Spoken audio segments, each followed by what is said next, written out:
Maria Bosworth is suing her ex-husband, police officer Anthony Bosworth Sr., for having her falsely arrested for child abuse. Anthony claims he did nothing wrong. This is your former husband. Yes, ma'am. You have 2 children together, and it is your claim that he is responsible for having you falsely arrested after an incident that involved one of your children who was 18. Yes. Mr. Bosworth says that you caused the whole incident yourself. Correct. Now, you were married when? In 1988. And when were you divorced? 97, ma'am. Who had primary physical custody of the children in 1997? I did. And how often did their father spend time with them?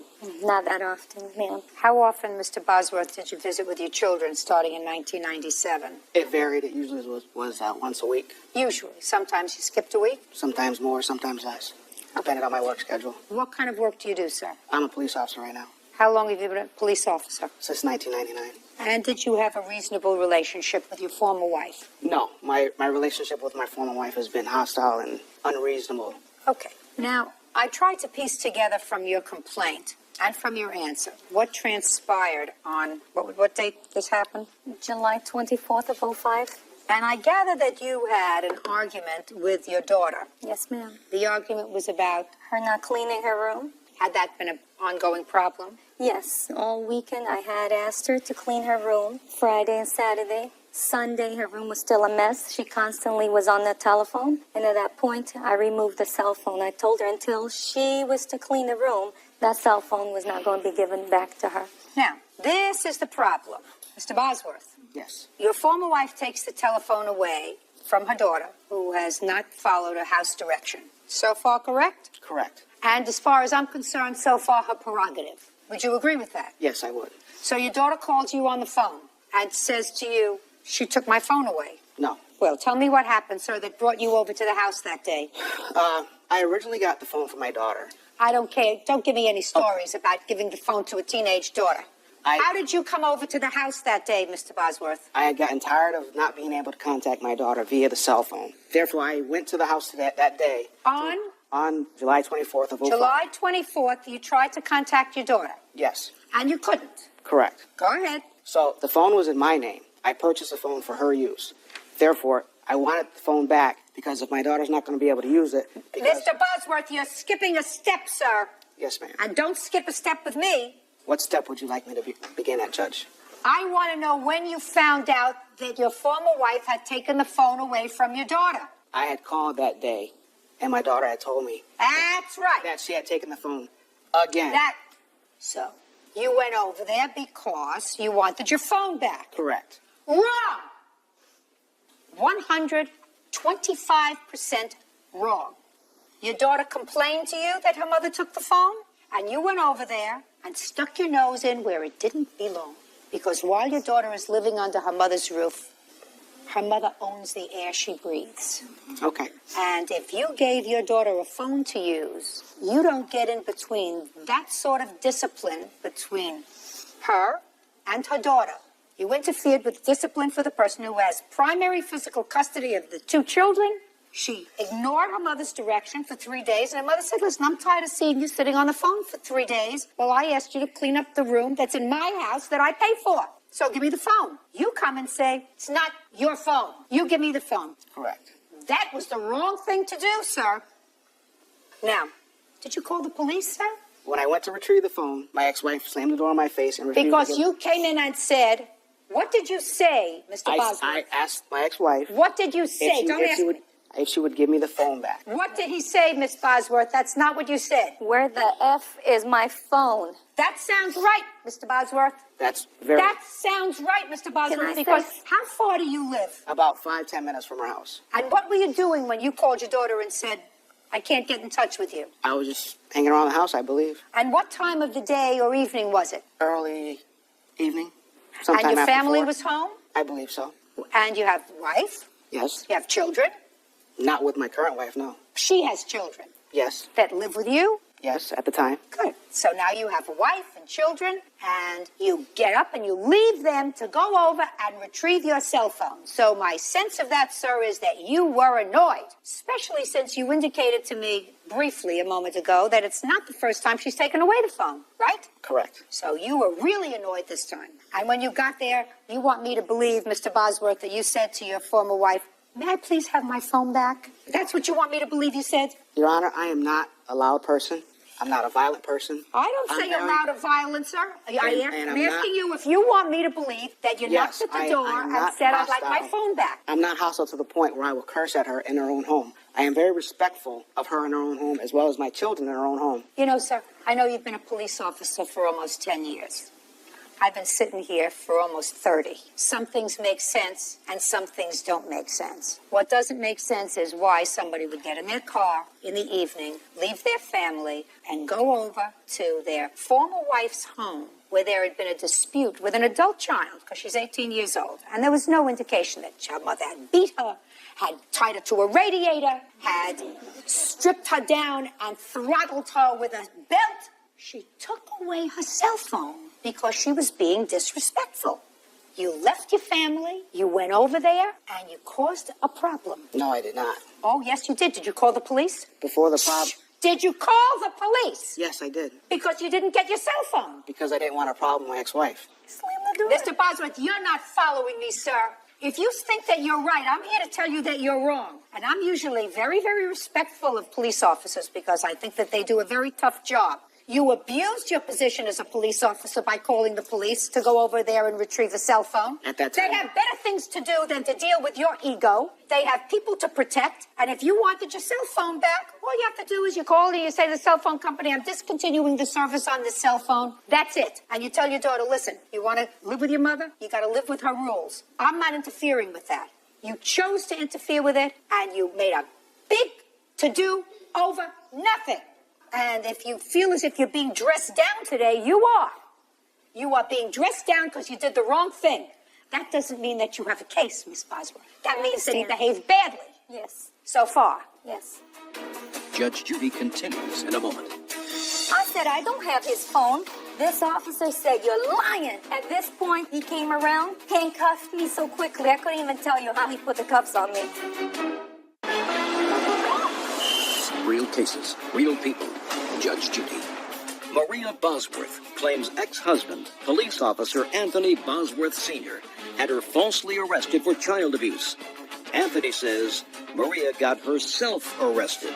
What kind of community do you live in? How big a town? About 150,000 citizens. And how many police officers for 150,000 citizens? 350 to 400. I might add that at the time of the incident, I was not a police officer at that time. I got laid off in 2003 and reinstated at the beginning of this year. So you were a police officer. So these were people that you knew. Not personally. These were people that you knew and that knew that you were a police officer. Yes. Otherwise, you know what they would have said to you if they called up and said, "I'm going to my ex-wife's house to get my cell phone back"? They would have said to you, "Don't get us involved with this, Mr. Bosworth. You want your cell phone back? Go to civil court." But because they were covering for you, they reported and took people away from important business to deal with your ego. Outrageous.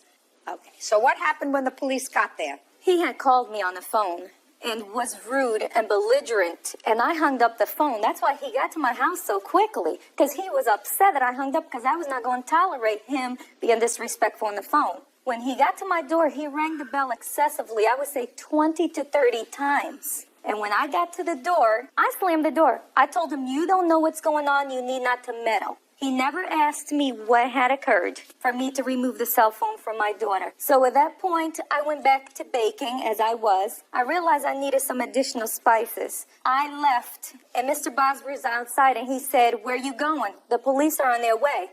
I looked at him, and I said, "You entertain them. I feel that I didn't do nothing wrong for the police to be at my home." Absolutely right. I got in my van, and I proceeded to back up. The officer came, and he acknowledged Mr. Bosworth. He said, "Hello, Boz." And my ex-husband said, "She's about to pull out."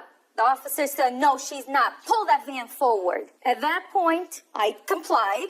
He put his cruiser behind my van. The officer got out, went to Mr. Bosworth, shook his hand. They gave a hug, and they started talking. Put your hand down, sir. I went right up to my daughter, Your Honor. She was outside as well. And I put my hand on her arm and I said, come here. Having daddy and the police here doesn't change the rules in there. Mr. Bosworth, that I heard him tell Officer, get her away from her. My daughter at this point was crying uncontrollably. This girl, all she wanted was her cell phone, and his intention was to get it out of my hand and put it in her hand, undermine my authority. This is why my kids don't respect me. Got it. At what point were you arrested? I would say a half hour later. At this point, my daughter was crying. The officer kept on grabbing me, and I have photos, Your Honor, of what he did to my arm, his buddy. This is not from the shacks. This is actually from him holding me. And I kept on telling the officer, please let go, you're hurting me. And he kept on grabbing. I said, you're hurting me, let go, what's your problem? He got in my face and he said, get your effing in the house or I'm going to find many reasons to arrest you. So at this point, I said, let go, you're hurting me. And he kept on squeezing tighter. So I did go in the home. My daughter was pressed on time. She left crying uncontrollably with her boyfriend. Mr. Bosworth and this officer stayed in front of my house for a good 15 minutes. And I couldn't figure out why are they still there. And I went inside of the garage, Your Honor, to listen. And I heard Mr. Bosworth tell him how of a B I am of an ex-wife. And that mentally and physically I abused my children. I want to know at what point you were arrested. At this point, I decided to go in my backyard. I thought the matter was over. They were just talking. I was hoping to God that they just leave. And I was in the backyard. This officer opened my gate, and it's a 6-foot tall gate. And he came and he said, where's his phone? I said, I don't have his phone. This officer said, you're lying. At this point, the officer called me a liar. I said, sir, I'm not comfortable with you because you know my ex-husband. I want a supervisor. My cordless phone was right there where I was on my deck. I got my cordless phone and I pressed 9 and I attempted to dial for a supervisor. He came around, handcuffed me so quickly, I couldn't even tell you how he put the cuffs on me. Listen, Miss Bosworth, why didn't you sue the police department? My attorney told me to wait until the matter was over. And in June of this year, 06, it was over. I did file charges. And the case was dismissed? Yes. He never showed up in court, Your Honor. Good thing. But is your attorney filing a lawsuit against the police department? We are in the process. That's exactly what you should do. Yes. Him too. Him too. Outrageous conduct, sir. Outrageous abuse of your power. Let me see the police report. If you look at the police report, it was not my actions that caused her to get arrested. Oh, listen to me, sir. Listen to me, sir. I know exactly what happened, sir. I want to see what the police officer wrote down in this police report. Not necessarily that I believe it. I just want to read it. Outrageous. Your conduct is outrageous, Mr. Bosworth. I'm amazed that you're a peace officer. Mm-hmm. Officers were dispatched to assist the subject in retrieving his cell phone. And they know him. Where is your daughter now, Miss Bosworth? She's in college in Georgia. Is this her first year in college? Yes, ma'am. Graduated from high school with reasonable grades? 3.2. And she got the 3.2 living in your home? Yes, ma'am. Not living with her father? No, ma'am. I'm speaking. Not living with her father? Never. Who filled out her applications with her? I did. Not her father? No. Father gives her cell phones? Oh, yeah. The fact that your former husband exercised the poorest of judgment does not make your case actionable against him. The fact that he abused his power as a police officer, despite the fact that he had been a laid-off police officer, calling the police. And you lied to me, by the way, when you said you didn't know these officers. The police officer said that he knows you. Abused his power. That's also not actionable. He has the right to come over to your house. He also has the right to call the police. They have the right to hang up on him and say, go to civil court, as in their protocol for most things that have to do with property. They chose not to do that in this case. And in my view, that is actionable on your part, civilly, against the police department, not necessarily against him. He instructed the officer to arrest me if I didn't give the cell phone. If I gave the cell phone, I would never got arrested. I never instructed any police officer. They told me down at the police station. Your Honor. Just a second, sir. You know, officer. No, I do not, personally. Well, he says They were partners. the above, a male known to the officer. All officers know each other's names, especially laid-off officers at that time. Well, sir, what I'm saying to you is, He knew I was a police officer, yes. Very, very easy for you to resolve that, sir. You could have brought officer with you as a witness. I tried to get both officers to come as a witness, and they both told me they didn't want anything to do with this woman. I wouldn't either, because I got to tell you something. As well as the witnesses that were there, her neighbors. They didn't want anything to do with this. They wrote statements. They showed me pictures of her past Your incidences. Honor, Listen to me, sir. may I ask? Miss Bosworth, I want to tell you something. Yes. He did the wrong thing. I think that in 1,000 years, he never expected to come here today and be dressed down. Never expected to be dressed down because nobody has told him he was wrong except you. And he doesn't believe you because he thinks you're nutty. I'm prepared to tell him that he's wrong, that he did absolutely 100% the wrong thing that day in July. Thank you. May I add something, Your Honor? No, it's not necessary. It's important. Okay. My attorney tried to subpoena the 911 call. There was never a 911 call. He called Officer on his personal cell phone. He knows he has the section of my city. My attorney... Just a second. Eventually, if this matter proceeds to a civil lawsuit against the city, which I assume it will, and I assume it should, they can't doctor 911 calls dating back to July. Your Honor. Excuse me? I'm sorry to interrupt you. Was there a 911 call? No, there was not. I called the police non-emergency line to ask for an assist to prevent a breach of the peace. Therefore, they determined which officer would show up. Just a second. You called a non-emergency number that Yes. takes you right into the police station. The dispatch That center, takes yes. you right into the police station. Yes. I got it. Not directly. I got it. I got it. Where is that number published? In the yellow pages. Yellow pages of the phone book. Not a 911 number, though. No, ma'am. No. So that peace officers know how to get in touch with that number, right? Every citizen should know that. No, I don't. We have a large audience here. I want you to raise your hands, please, if any of you know the non-emergency number to get to your local police precinct in order to have a car dispatched. Raise your hand. Look at this. Ma'am, it's in the phone book. Look, I don't care if it's in the phone book. You just said to me every citizen should know the number. They should. I do. Look at these. These are intelligent people. I don't know the number, and you're not going to find anybody more intelligent than me when it comes to law enforcement, Mr. Bosworth. I believe you, Your Honor. Case against him is dismissed, but I wish that I were the judge presiding over the case against the police department. What about the mental anguish I suffered according... Listen, you picked him. You picked him, but your lawsuit is a valid one. He exercised poor judgment that day. Poor judgment is not compensated in this way, but the police department have a duty to act responsibly. They have a duty, and they acted not only irresponsibly, but there is no question that they responded to that location because of who he was, and they did absolutely the wrong thing. It was a non-violent situation when they were asked to come to help retrieve a cell phone, and I absolutely believe you when you say that the police officer came back and said to you, now I want the cell phone. That, sir, is a civil matter. Clear? Goodbye. Thank you. Parties are excused. You may step out. The mental anguish that I have gone through over this matter is unbelievable. For the past 15 years, it's been a pain. It was pretty intense. I'm done with marriage. I have nothing to do with it. I hope he leaves me alone. If I never see Mr. Bosworth, my life is... Owen is suing his ex-girlfriend, 19-year-old Jennifer Hansel, for making unauthorized credit card charges while he was in Iraq.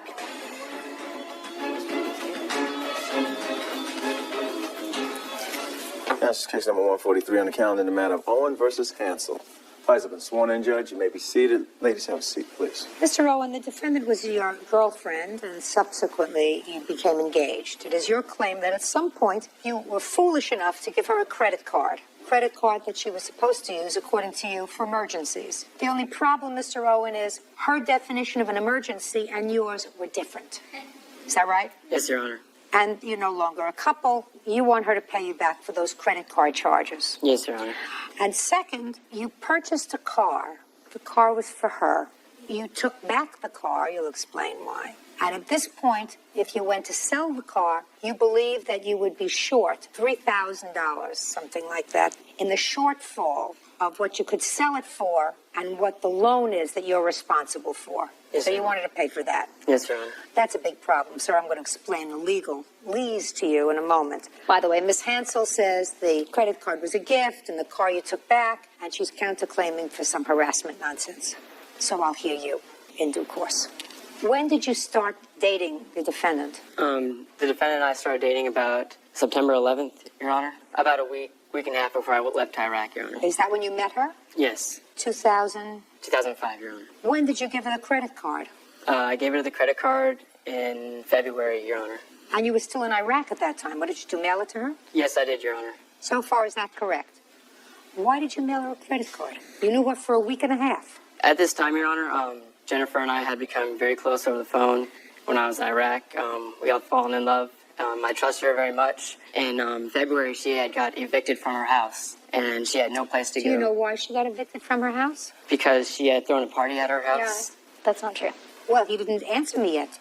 Because she had thrown a party at her house. The landlords found out about it, and they didn't like it very much, so... Is that what she told you? That's what she told me, Your Honor.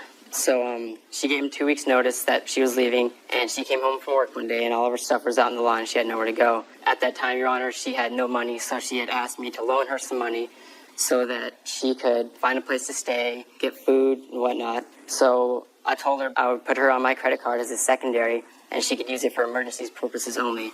A couple of weeks later, I got a call from my Discover card statement saying there had been multiple charges to Charlotte Russe, different clothing companies. I asked the defendant about these charges, and she said yes, I had made these charges to these clothing companies. Well, did she also charge a motel, a place to stay, anything else? Yes, Your Honor. As far as gas, motel, clothes, food, I got paperwork if you would like to see it. Well, I'd like to see it because you did tell her she could use it for emergencies. Is that right? Yes, Your Honor.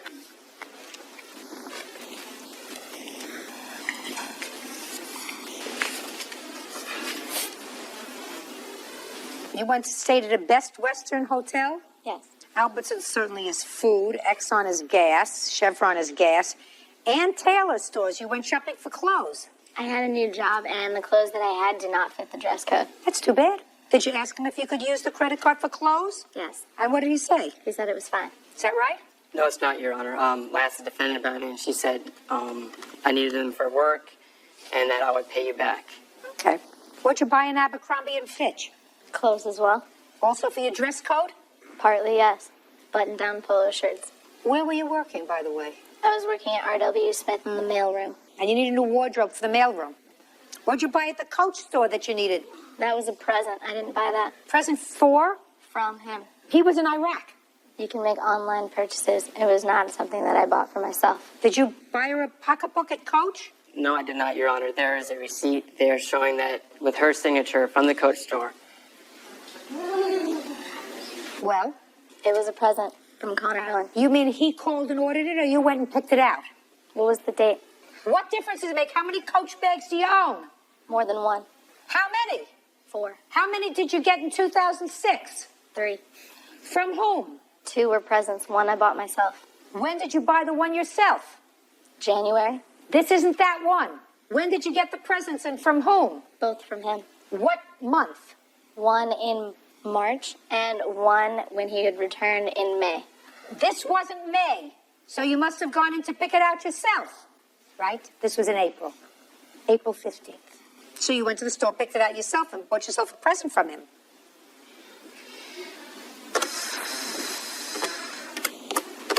She really had a sucker. When in May did you return, sir? I returned April 12th, Your Honor. Did you tell her that she could use your credit card for an eye exam? No, I did not, Your Honor. Yes, he did. Why didn't you pay for your own eye exam? You're working. I didn't have insurance, and I didn't have enough money. This wasn't insurance. You paid for this on a credit card. That's not insurance. His credit card is not your insurance. That's why I needed the credit card, because I did not have insurance to pay for it, Your Honor. You had a job. A job pays you money. Why didn't you pay for your own eye exam? My job was not paying enough money to cover extra expenses. You mean like Coach pocketbooks? Judge Judy continues in a moment. Did she give you any money towards this credit card? No, she didn't, Your Honor. You know why? She was using me, Your Honor. She's a user. And later today, You buy a 16-year-old car, you do so at your own peril. Anybody with half a noodle understands that. Connor Owen says, while he was on duty in Iraq, ex-girlfriend Jennifer Hansel made unauthorized charges on his credit card. Jennifer is countersuing, claiming Connor is stalking her. Now, why didn't you take this credit card back from her, sir? I did not take it back because... Look at me. Yes, Your Honor. Now, you got back in April, Yes. and you've already gotten some bills. So you know that she's been abusing your credit card. At that time, I didn't, Your Honor, because my mailing address was being sent to Alaska, my home address. Listen, you already, according to you, got word from the credit card company that they were on alert because there were a lot of clothing purchases. Yes, Your Honor. This is when I was in Iraq. But then you came home from Iraq, sir. Yes, Your Honor. Why didn't you, the first thing you did, as soon as you came home, take the credit card away from her? Because when she said before that she would use it for emergencies only, I trusted her that she would. Mr. And, Owen, I don't believe you, sir. When did you become engaged? we were never engaged, Your Honor. Just a second. On April 12th, I returned from Iraq. Jen and I got engaged, and we were very happy. That's what you wrote in your complaint. My complaint, Your Honor? I never... That's not true. We were never engaged, Your Honor. Would you show this to him, please?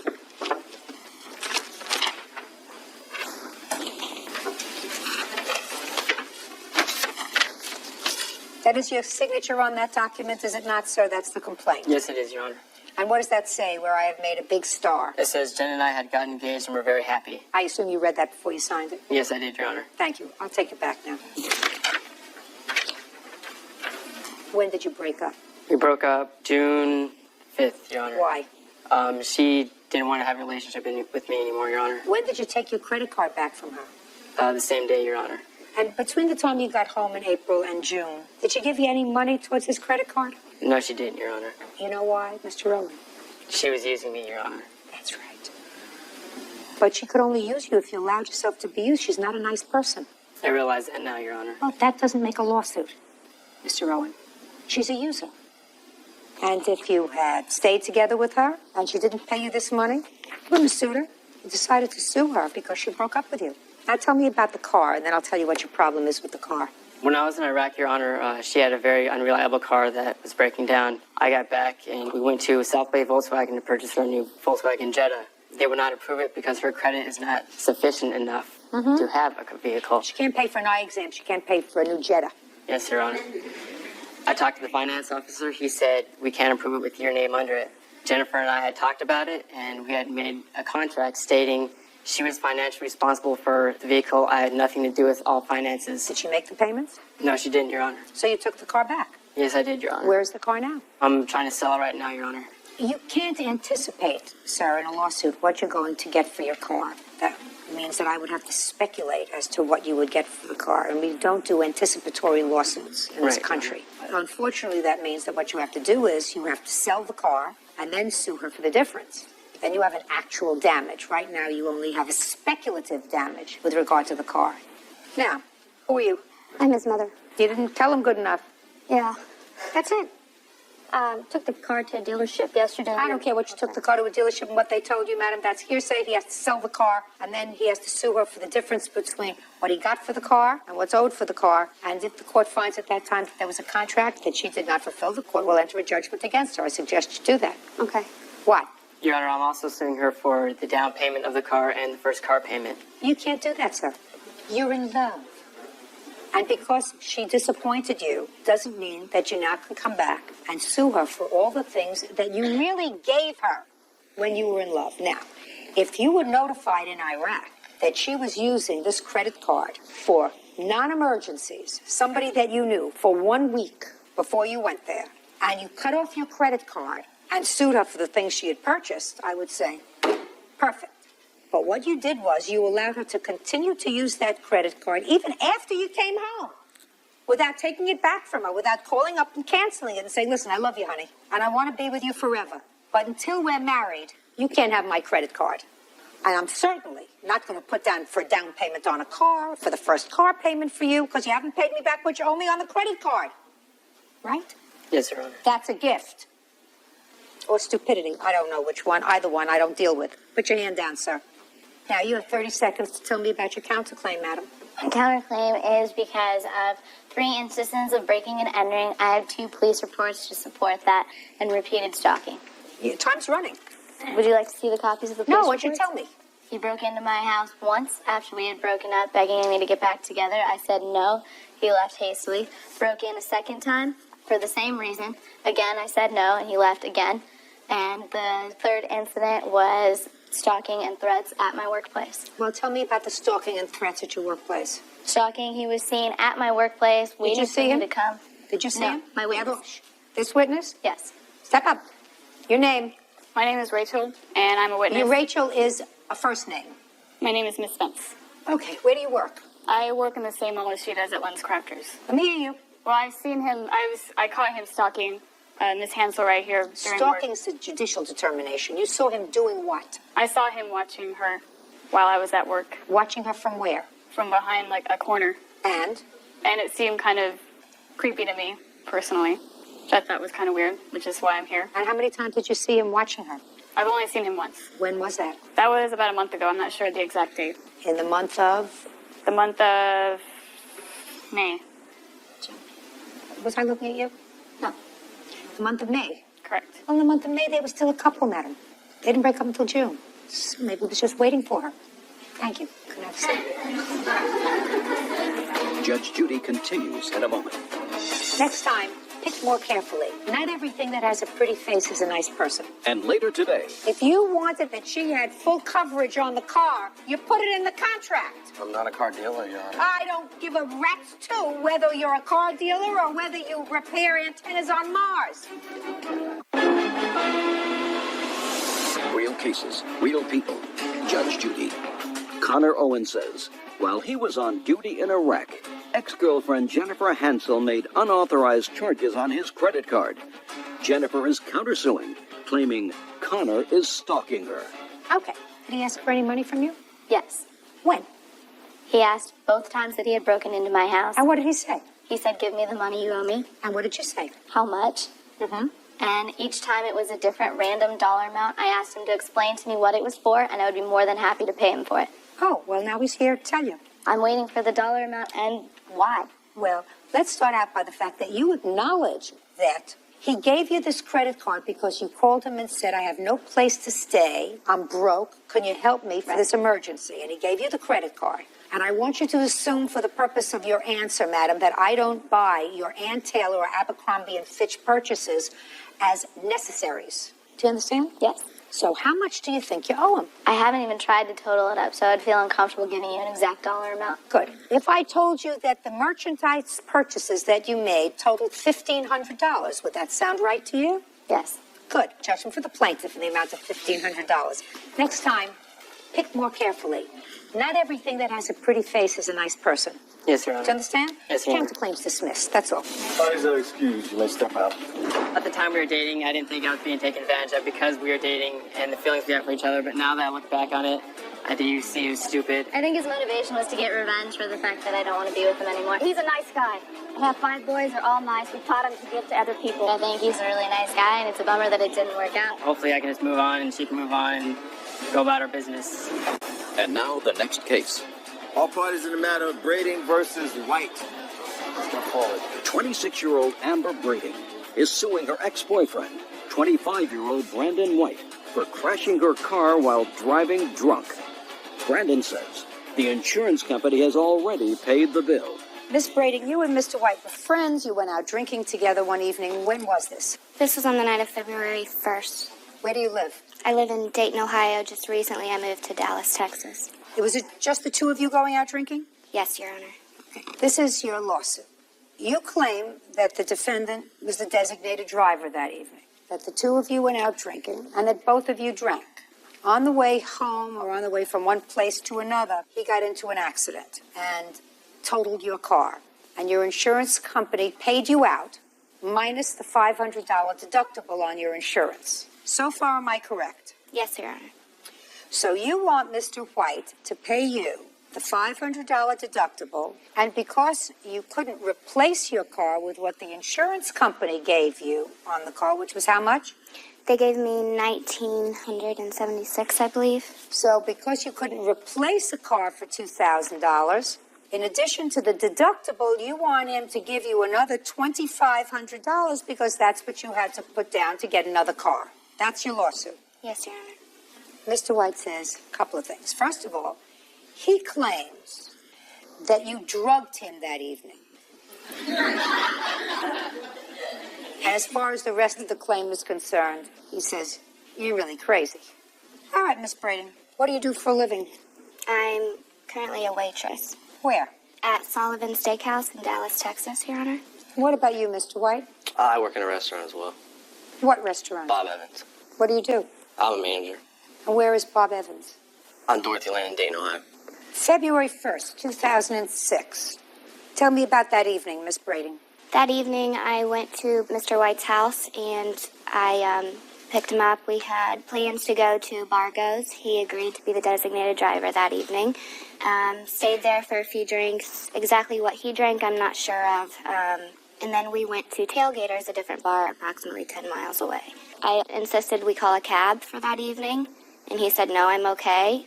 And then from there, he wrecked my car and got a DUI, DUS. How did he wreck your car? He was failure to control. Okay. He got a DUI. May I speak? Got a DUI. The insurance company paid you for the car. Yes, but there is still a balance left on what I still owe on the loan. Really? How much? $816. Did you pay them? Not yet. I had to put money down for a new car. I can't put my son in a car that's considered totaled. How old is your son? 4 years old. Who did you leave your son with when you went out drinking? He was with his grandmother. Is that your mother? No, his father's mother. Does he live with his father? No, I have full custody. What was he doing with his paternal grandmother? Well, his father lives in Dallas, Texas, and has since he was born. So she's in town, so she's able to watch him every now and then. So let me understand this. On February 1st, the paternal grandmother of your child was helping out to babysit for your son. And you went out drinking and got blotto drunk with this guy. That's what you're telling me. Correct, Your Honor. Oh. Well, all of it was wrong, except I did get a DUI, and I did drive from the bar. You were drunk? Yes. But and she was drunk? She did have Klonopins on her. I don't know what that is, sir. It's just a drug, like a painkiller or something. I woke up in jail 16 hours later and had no idea what happened. There was a message from her on my machine saying, where's my car, what happened to you? And she was in the car when the accident happened. My grandparents were the ones that picked me up in jail. They took me to Amber so I could tell Amber where her car was, because she didn't remember any of it. Miss Brady, why do you think that I would give you any money? He was the designated driver for that night. He lied about having a license. Who cares? According to your complaint, which I read very carefully, you said that when he got to the first place where you were drinking, you saw him drinking. And you still got in the car with him. You should have taken your car keys and said, I'm leaving my car right here. I'm taking a cab home. You want to walk? That's up to you. But when you get too drunk to not know what you're doing, you can't do that. The insurance company paid what they were supposed to pay. They totaled your car. The fact that you owe $816, that's your problem. You don't let somebody who's drinking drive your car, and you don't drive your car. And you have to act responsibly. You have a child that's supposed to be taken care of. Case is dismissed, that's all. Excuse me, step out. He's accusing me of poisoning, and that's supposedly how he got out of his DUI. I had a couple buddies that were there that night that she was handing them out, and said that they saw her put it in my drink. He was incorrect about the medication I was on and the medication that he took out of my purse. It's Ativans. She just admitted that she had something on her. It was irresponsible hanging out with him. He's not a good influence. I'd never want to see her again. I'd be happy with that. I will not be hanging out with him any longer. 24-year-old Rachel Cooper is suing her daughter's great aunt, Felicia Lisa West, for an assault and for the value of a necklace.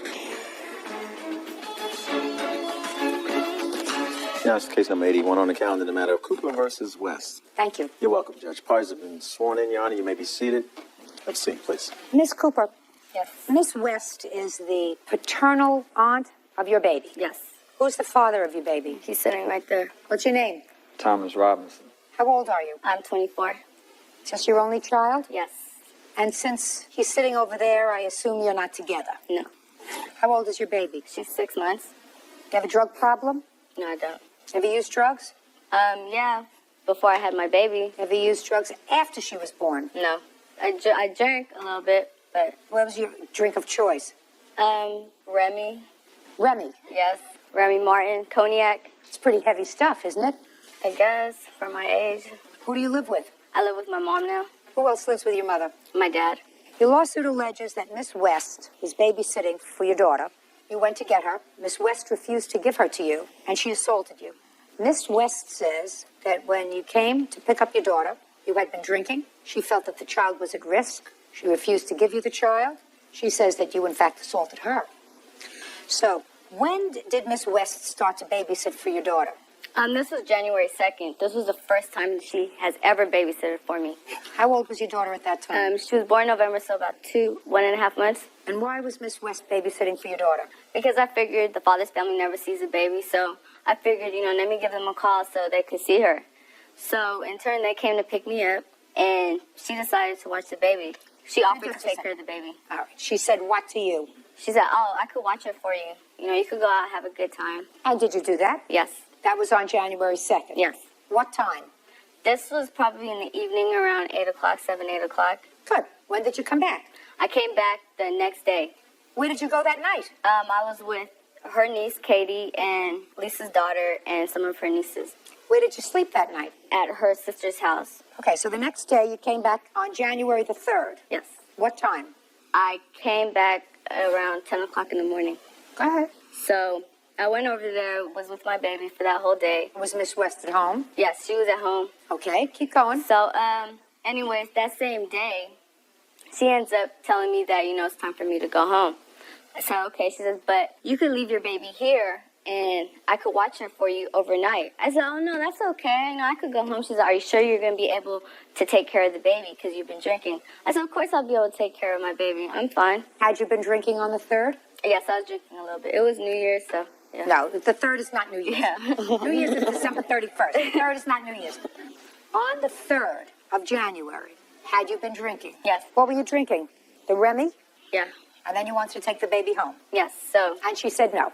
She didn't want me to take my baby home. I said, well, can I stay here? She didn't want me to stay at her house. She was like, oh, I'll take care of her. She's like, don't worry about it. Go home and relax. She's like, because, you're a new mom and you do need a break. And Thomas is nowhere around to be found. He hasn't called or... Keep going. anything. Come on. Move it. So anyway, so I go home. She drops me off at home. My mom asks, where's the baby? So I said, oh, Lisa's taking care of her. She says, oh, really? So I said, would you like to call her? So she calls her. And Lisa gets on the phone and said, oh, well, do you want me to call CPS? And there's no reason to involve CPS for anything. I don't know why she said that. So we go pick up my daughter, and she doesn't know that I'm coming to pick up my daughter. I go in the house, and when I go in her bedroom, she's shocked to see me. Who let you in? Her husband let me in. So when I busted in the room, she was sitting with my baby. My baby was stuffed in her chest. She had a pillow behind her back, and she was sitting cross-legged. She said, what are you doing? I said, give me my baby, Lisa. She snatched the baby. She said, no. I said, what do you mean? I can't have my baby? She said, no, do you want me to call CPS? I said, for what? Why are you going to call CPS for? So she refuses to give me my daughter. So I have to call my mom to tell my mom to come in the house saying she's not giving me my baby. So then she decides. How did you get there? My mom gave me a ride. You mean your mother gave you a ride and then just dropped you off? No, she was waiting outside for me. Okay, go ahead. So then she decides finally to give me my daughter. So my mom comes in the house, and I'm like, Mom, she's not letting me leave with my baby. She says, oh, no, don't let them leave. She was telling Katie and everybody in the house, don't let her leave. Don't let her leave. So they block all possible entries so me and my mom cannot get out with my daughter. My baby started crying. My mom was holding the baby. So my mom said, oh, do you have a bottle so I could feed my granddaughter? Lisa's like, no, let me feed her. She tries to go to my mom and tries to tear my baby out of my mom's arms. So that's when I gave me to her. I'm like, what are you doing? No. So she comes back to me, grabs me by my jacket, slams me all the way against the wall. Then she grabs me and slams me all the way down on the bathroom floor and starts choking me. It took 3 people to try to get her off of me. Her husband was in the kitchen, finally decides to get up to come get her off of me. And then she's still trying to fight. She's still trying to come attack me. And then when the police comes, she tells them that I attacked her, which was wrong. Okay, Miss West, now I'll hear you. Well, it started January the 1st. My niece and my daughter comes home with Rachel. My niece Katie tells me that Rachel called my daughter Caroline to pick her up from this hotel on West of MacArthur. Katie, stand up.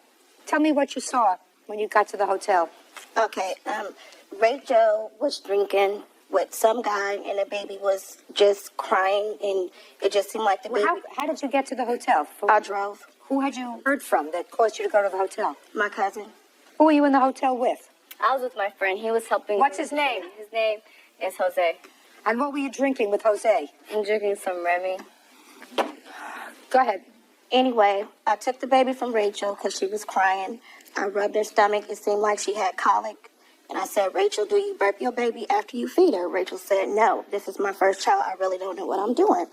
I said, you know what, Rachel, this don't make no sense. Give me this baby. Me and my cousins take the baby. We go get the baby some medication. Rachel is not even coherent enough to give her baby the medication. Your Honor. Put your hands down. I don't think you're adorable. I don't think you're cute. I'm going to hear from your mother because, quite frankly, unless your mother is totally together, I'm calling CPS on you.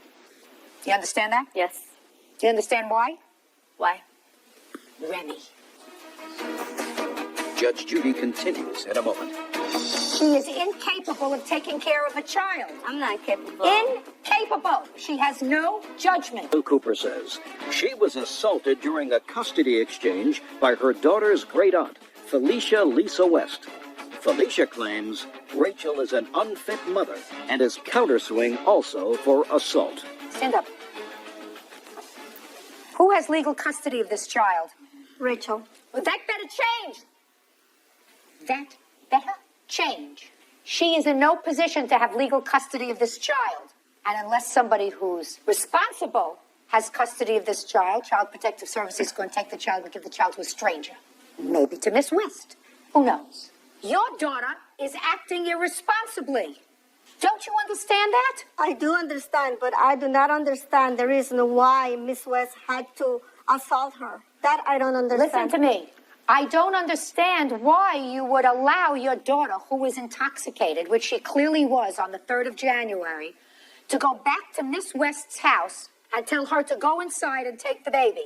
If you felt as if you didn't want to leave the baby with Miss West and you wanted the baby to come home with you, then you go inside, and maybe you could have had a civilized discussion with Miss West. Instead, you sent her inside, and she has no brain. I mean, didn't you hear what she said? This lady is telling me the truth. She went to a motel, found your daughter in a motel with your granddaughter crying, and she's sitting with some jerk drinking Remy. No, Your Honor, my daughter was crying because I didn't know what was going on. I was holding my baby, Your Honor. Because you didn't know that. Just a second. You didn't know what year it was, I was madam. burping my daughter, Your Honor. What were you doing in a motel with a guy drinking Remy? Because I was expecting to see if the father would call me on New Year's to come by. That's why I got the hotel room. I was with my friend. He was helping me take care of my baby instead of the father. He was helping you by sitting with you in a motel drinking? He was holding her, helping me, trying to calm her down too, Your Honor. What's your last name? Jimenez. Miss Jimenez. Do you get it? She is incapable of taking care of a child. I'm not incapable. Incapable. My daughter's well taken care of. She has no judgment. Zero judgment. And this baby is going to get hurt. Did you just hear what she said to me, Miss Jimenez? She said she took a motel room, hoping that the baby's father would call her on New Year's Eve. And later, she's still in the motel room with Jose, drinking Remy with the baby. Do you get it? You're shaking your head. The only reason you're off the hook is that there's not enough room for you up there. Ma'am, she Because took when my you make child from me. Because when you make a baby, you're supposed to be able to take care of the baby. And I was. And I provided a roof over her head till she decided to take my baby and leave without Then everything. you go to court. And that's what I'm doing, He hasn't ma'am. been doing anything. Then you go to court. What? When I took her to pick the baby, she was not drunk. She had been drinking all day. She said she had been drinking I all wasn't day. drinking all day. That's when I was drinking during the daytime, Your Honor. Then I wanted to go home with my daughter. She told me I could stay at her house, but then refused for me not to stay at her house. I heard you. Did you know where your daughter was on January 1st with the baby in the motel? Just answer my question. Did you know where your daughter was on January 1st in the motel? Yes. And you But not in the motel, Your Honor. She was at home. She was in a motel with Jose. Then she went there. Because she So wanted I'm asking you, listen, I'm asking you, did you know that she was in a motel with Jose? I did not know until afterwards. That's what I want to know. Does it surprise you to know she was in a motel with Jose drinking? I was surprised to know that That's she was all I there. want. That's all I want to know. So far, maybe there's a light at the end of your tunnel. Maybe. Your Honor, I'm a very good mom. I'm a very good mom. My daughter does not want for anything. She's well taken care of. That was just that Miss one West, night. Did you call CPS? Yes, I did. Did they do an investigation? The person that was doing the investigation got sick, and I called and talked to a person that took over the case. They've been trying to contact and locate Rachel, which they have been unsuccessfully at. Is she living in your house? Yes. Did she sleep at your house last week? Listen, Miss Jimenez, you answer my question. Yes. Did she sleep at your house every night last week? Yes. I don't believe you. You don't believe her. I don't believe you. I'm at my house every single day, Your Honor. Okay. I'm not comfortable. So we're going to send this to Child Protective Services. just to be on the safe side, because I'm not hearing any reasoned response by this lady to her daughter's behavior. Drunk people don't take care of children. People who drink don't take care of children. They leave them with other responsible people. And if they don't leave them with other responsible people, then they're neglectful. I am not a neglectful mother. No, I was only drinking for that one day, Your Honor. I don't drink every single day. Well, listen to me, my dear. But I'm speaking to you. According to you, I only asked you about 3 days, January 1st, 2nd, and 3rd. And according to your testimony, you drank on January 1st, January 2nd, January 3rd. That's according to you. Judge Judy continues in a moment. Mother said, I'm leaving, we leaving. So Rachel was behind me, and she said, no, get away from my baby. Get away from, I'm taking my baby, and pop me upside the head. Real cases, real people. Judge Judy. Rachel Cooper is accusing her daughter's great aunt, Felicia Lisa West, of assaulting her during a custody exchange. Now, you say that she assaulted you? Yes. Tell me what she did. First of all, we all decided on January the 2nd that Rachel was still under the influence of alcohol and other substance abuse. We all decided that Rachel needed a little bit more time to get herself together. Therefore, my husband and I told Rachel we'd be more than happy to watch her until she get herself together. You watch the baby? The child, yes. So Rachel said, but I want to stay. I said, well, Rachel, you can't stay because I don't have enough room to house you. So my husband and I drove her home. So that was that. So my husband and I proceeded back home, got home. Then she had called and said, I want to come and get my baby. I said, let me speak to your mother. So her mother got on the phone. I said, well, the baby is fine. I said, she's asleep, and David and I, which is my husband, is going to take care of the child. Then the mother said, no, the baby needs to be home with Rachel. Rachel needs to take care of her own baby. But I said, but Rachel's not in any condition at this time. I said, you really need to pay attention to your daughter. I said, take this time to really analyze your daughter. She said, well, it's nothing wrong with her. I said to myself, well, she's a fool. I said, Rachel is on drugs. I just came out and told the mother. The mother said, oh, that's what you said. Then she hung up the phone. Okay, there came a time that you came back to your house. Her mother brought her there. Now I want to skip to that point. Okay, when Rachel came to my house, I was in my bedroom. The baby was asleep, and Rachel came in there. I want my baby. I said, Rachel, I made it perfectly clear you're not in any condition to see to this child. I said, you've been drinking for the last 3 days, and you've been smoking weed, crystal, what they call mushrooms. I said, you really need to just calm down, get yourself together. She said, no, give me my baby, give me my baby. I said, Rachel, I can't give you your baby. I said, anyway, how did you get here? She said, my mother brought me. I said, well, I need to talk to your mother then. So I told my husband, David, to go out there and see was her mother actually out there. Then Rachel would say, no, just give me my baby, just give me my baby. I said, Rachel, I'm here to help you. I don't want to call the police and report you to CPS. I said, you're not leaving me any alternative. At that point, her mother came in. Then I gave her the baby. Then I talked to her mother, Tina. I said, Rachel is not in any condition to provide for this child. But if you tell me that you're going to take care of this baby and be solely responsible for this child, I can give the child to you. Then she said, well, that's Rachel's responsibility. I'll help her. I said, oh, no. I said, you're going to tell me you're going to help her? I said, she can't help herself at this time.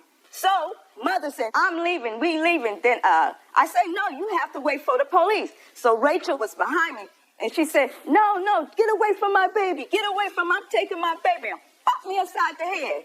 She's lying, Your Honor. I don't want to hear you. So I said, you have to stay for the police. So then she bopped me again. I said, now, wait a minute. Are you fighting?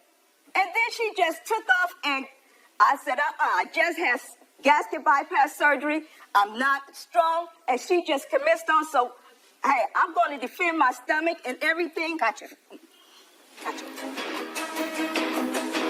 Judge Judy continues in a moment. Are you the victim of an assault? Go to judgejudy.com or call 1-888-800-JUDY. Ms. Cooper, you know what a hair follicle test is? What's that? Oh, they pick the hair? Yeah.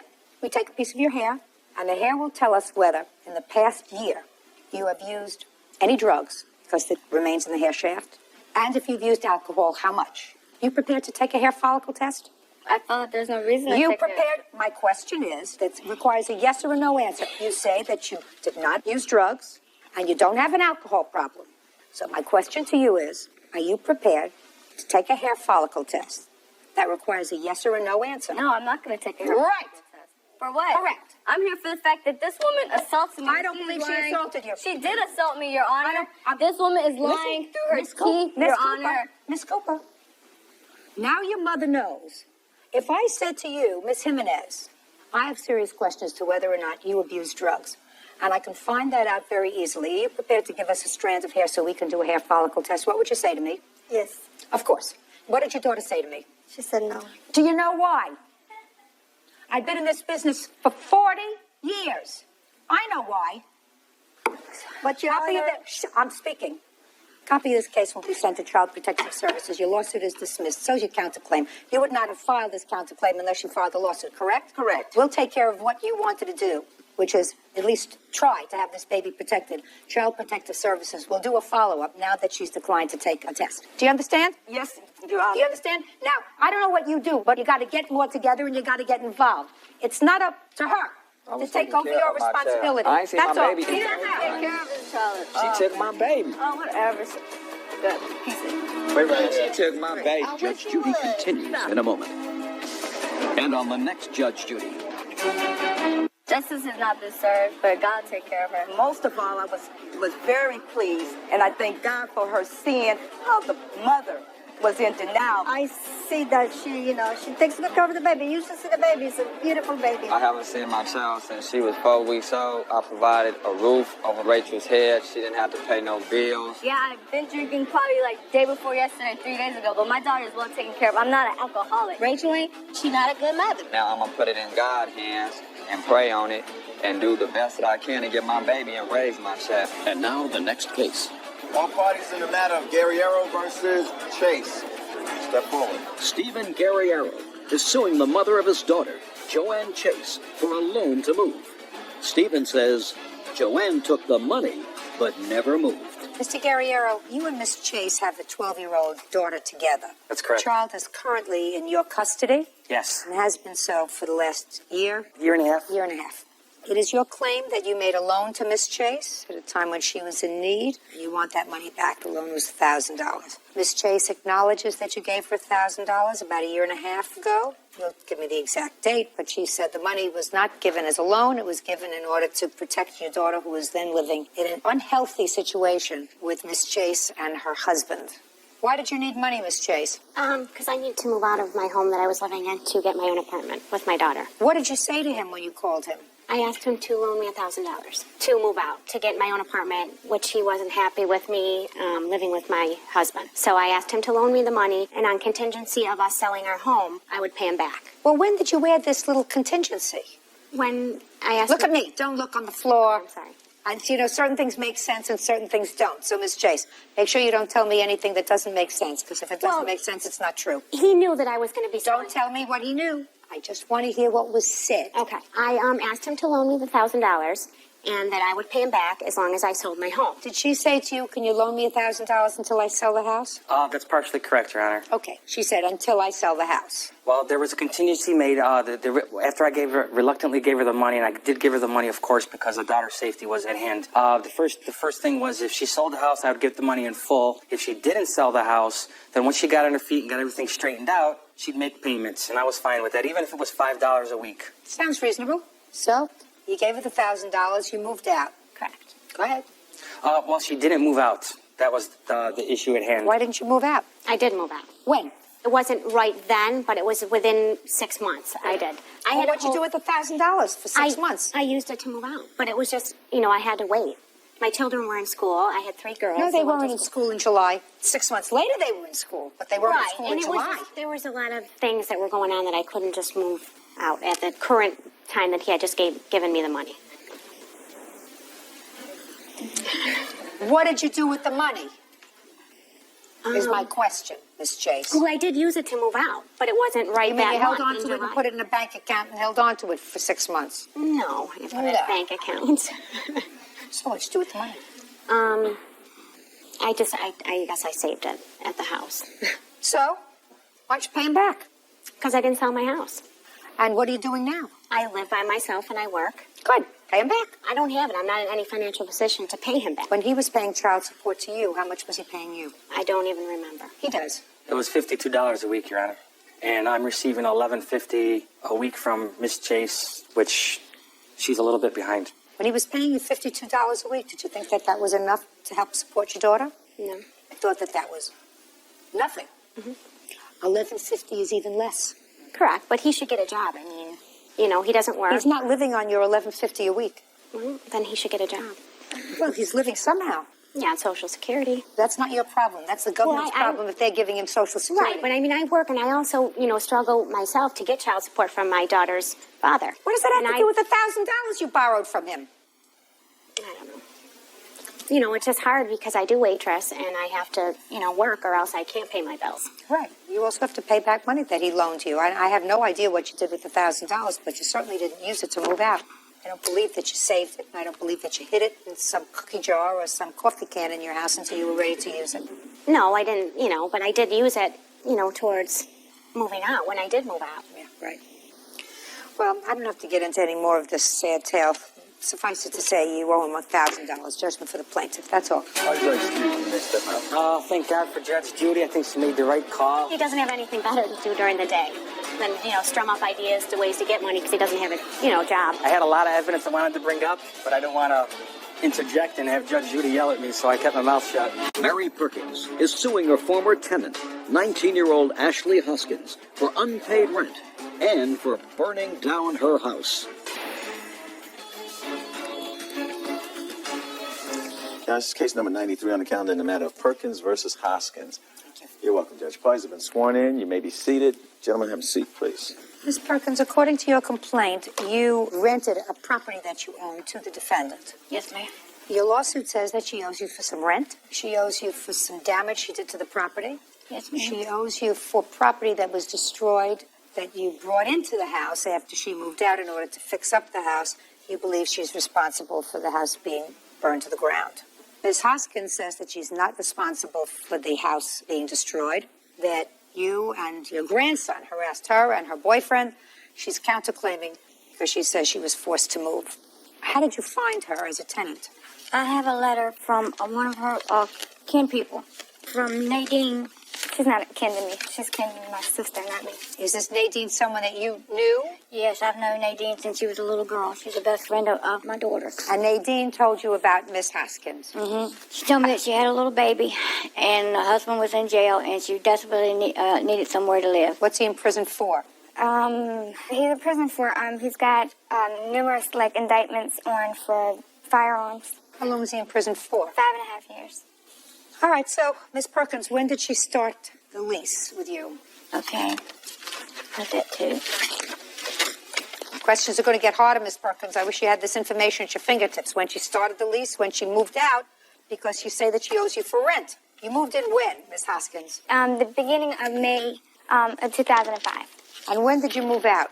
The beginning of March 2006. She moved out March the 4th. Okay, and what months do you claim she did not pay rent? She never paid February or March. She paid part of January. And I took her to court, and the judge said that she was supposed to pay $140, which she owed me for that, plus the $38 for the court cost. How much was the rent, $375? $375 plus late charges on all of them. Why? Man, we went to court over the $140. And what happened? And I got a judgment against me. So you got a judgment against you. Yeah. Did you ever pay her the $140? No, I haven't got a chance. All right, fine. So that's $140 and $375 for the month of February. You did live in the house in February, according to you. Yes, did you pay her February's rent? No, I didn't. Fine. Now, what kind of damage do you allege, Ms. Perkins, that she caused to the house? Okay, this is the damage to the house, the pictures. This is the one from the fire itself. I don't want to see the fire itself. I want to see the damage to the house.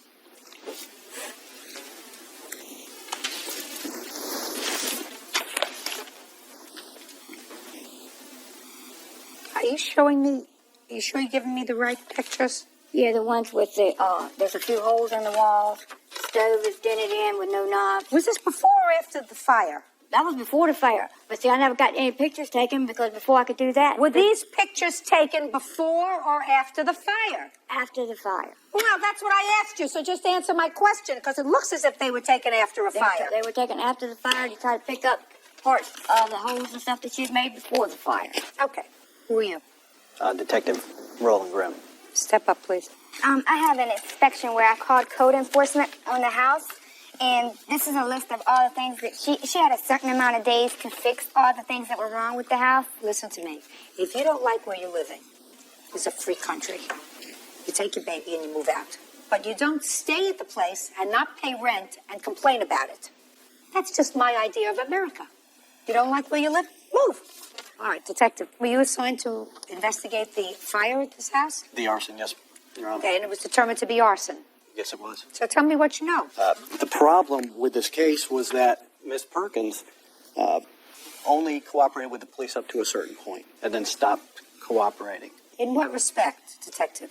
She came in to speak with me for an interview, and I explained to her that I did follow up on all the leads that she had given me in reference to her stating that the defendants made mention that they would burn the house down. This gentleman? Yes, Mr. Lopez and the defendant, they did have an alibi. I checked that. They were already moved out of Miss Perkins' residence. They were moving into their new apartment that whole weekend, and I spoke with family members about that.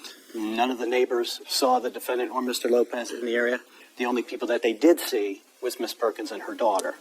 There was no forced entry into the residence. But you had insufficient evidence, I assume, to charge anyone for the arson. Yes, ma'am.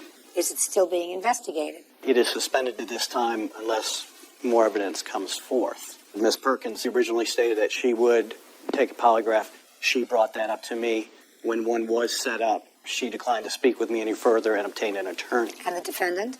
The defendants were very cooperative. They advised me that they would if Miss Perkins would take a polygraph, which at that time I deemed was fair. Okay. Yes. I declined because I went in his office and he talked to me and he sat there and told me that his opinion was that I either started the fire or paid somebody to do it. And I got up from there and went straight to my lawyer, Homolides. And Homolides says, do not take a polygraph test. It doesn't show anything at all. We've been trying to get him, the police, and everybody to take fingerprints off the kerosene can. They've got a picture of it in here that has not been moved. Fingerprints help a case, not lie detector test. He would not do it. There were numerous fire personnel inside the residence at the time of the fire, and it was handled. Well, it can be handled, Detective, but certainly there would have been no basis for either the defendant's prints or her boyfriend's prints to be on that can. From what I understand, that can had been there previously to the fire. Not when they were living there. Mm-mm. Because according to Miss Perkins, according to her complaint, she purchased some things, including this gasoline, left it in the bathtub after the defendant moved out. And even the defendant and her boyfriend, unbeknownst to you, but they shook their head no, because you said the can was there, they acknowledged that the can was not there when they were living there. So that certainly, forensically, would seem to me, listen, that's not my field of expertise, but I watch enough CSI to know that that kind of forensic examination is something that would be reasonable and admissible. Not only reasonable, but admissible. So if their fingerprints are on it, a bell would go off in your head because it wasn't there when they were living there.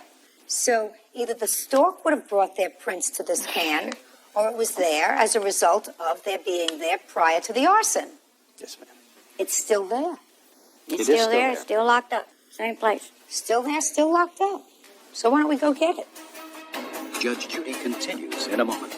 Yeah, like, just a second. Do you want to say something to me? Yes. Can you look as if you're interested Yes. and sit up? Yeah. Good. And later today, Eventually I told him, listen, just stop. Just go away, bother somebody else. And finally it got to a point where I just said, listen, shut your mouth if you know it's good for you. real cases, real people. Judge Judy. Mary Perkins says former tenant Ashley Hoskins owes for rent and for damaging her home. Ashley is countersuing for harassment. Now, so far, Miss Perkins, the defendant owes you $515 for rent. She's not going to give you any money for damaging the house because I'm not going to make a judgment with regard to this arson because of my lack of evidence as to who started this fire. He doesn't know who started the fire. I have a witness. It's not here, but I do have a... If you have a witness, bring the witness to the detective. That has nothing to do with me. I have called and told him all about it, and he just ignores it. And I also called the insurance company and told them all about it. They were very interested. You have given that name to him? Yes, I have. Okay, and you have or have not interviewed that witness? I just received that information before I came here. Well, then I'm sure you'll be doing that right Yes, after ma'am. you get the can examined by your own forensic unit. Okay, now, Miss Perkins, so listen to me carefully. $515 is what she owes you for rent. Now, Miss Hoskins, you have a counterclaim, and your counterclaim is for harassment. Yes, ma'am. Do you want to tell me what that harassment was? Detective, you may be seated. Thank you. Yes, ma'am. There's numerous times that she came over and harassed me. She got her grandson to break into both of my vehicles. And I want you to be quiet. I have the court papers saying that he pled guilty and... May I see it, please? And he was living with her at the time. Your grandson pled guilty to these charges? Not to my knowledge. And he wasn't living with me at that time. He was living with his mother. Okay. Well, it doesn't make a difference where he was living. Now, it is clear that the grandson, whichever grandson this is, pled guilty to breaking into these two vehicles. Now, this is your problem, Miss Haskins. You have to connect the dots. Connecting the dots means that you have to connect Miss Perkins to her grandson's behavior. Do you understand? Yes, ma'am. Can you do that? He lives with her. Who cares? It don't matter. No, it doesn't matter. Don't matter, and it doesn't matter. I mean, she had like Just a second. Just a second. Just a second. Do you want to say something to me? Yes. Can you look as if you're interested Yes. and sit up? Yes. Good. Yeah. She had till the 27th to fix everything in the house. Not interested in that. Not Okay, interested. but Listen to me. She's telling us Listen, we burn out listen. the house and we gotta sit here like this. I don't ask you to do anything, sir. All I ask is whether you had proof that her grandson, at her request, did damage to your property. The fact that her grandson lived with her is irrelevant. Okay. So I'm going to ask you again. The defendant has no such proof. Do you? No. Sit. All right. Judgment for the plaintiff for the amount of $515. Your counterclaim's dismissed. Thank you very much.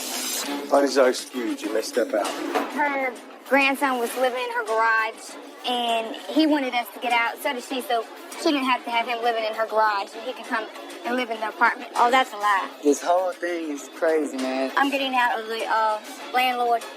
I don't care to ever rent. All I can say is what comes around goes around, and God will handle her. God doesn't like ugly. 28-year-old Nicole St. Marie is suing ex-fiancé Michael Diaz for the cost to pay off his attorney fees. Come to order, all rise.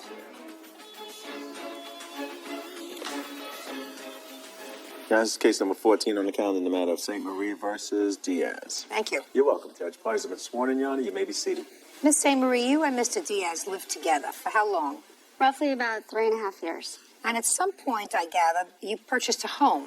Yes, I did. When? I purchased a home in October of 01. I bought it on my own. Just a second. Were you dating at that point? Yes, we were. Okay. When you purchased the home, where had you been living? Just prior to that? Prior to that, in an apartment with my son. Not with him? No. Now, when you purchased the house in October of 2001, did Mr. Diaz move in with you? Yes, he did. So that was the plan? Yes. And you put down the down payment on the house? Yes, I did. Fine. Was Mr. Diaz working? Yes, he was. What kind of work were you doing in 2001, sir? At that point in time, I was a fire life safety supervisor. Were you earning a living? Yes, sir. Yes, ma'am. You were contributing to the household? Absolutely. How much? Everything was halfway down the line. Is that right? No, it's not. What wasn't? He paid me rent, half. Just a second. He paid you how much a month? He paid me roughly $650 a month in rent. Actually, I have receipts. Just a second. Miss St. Marie, I will categorize it as whatever I want to categorize it as. I know you're going to say rent from today till tomorrow. Yes. You were living together. You were sharing a bedroom. Yes. You were sharing a life together. Yes. All right. So don't categorize it as rent.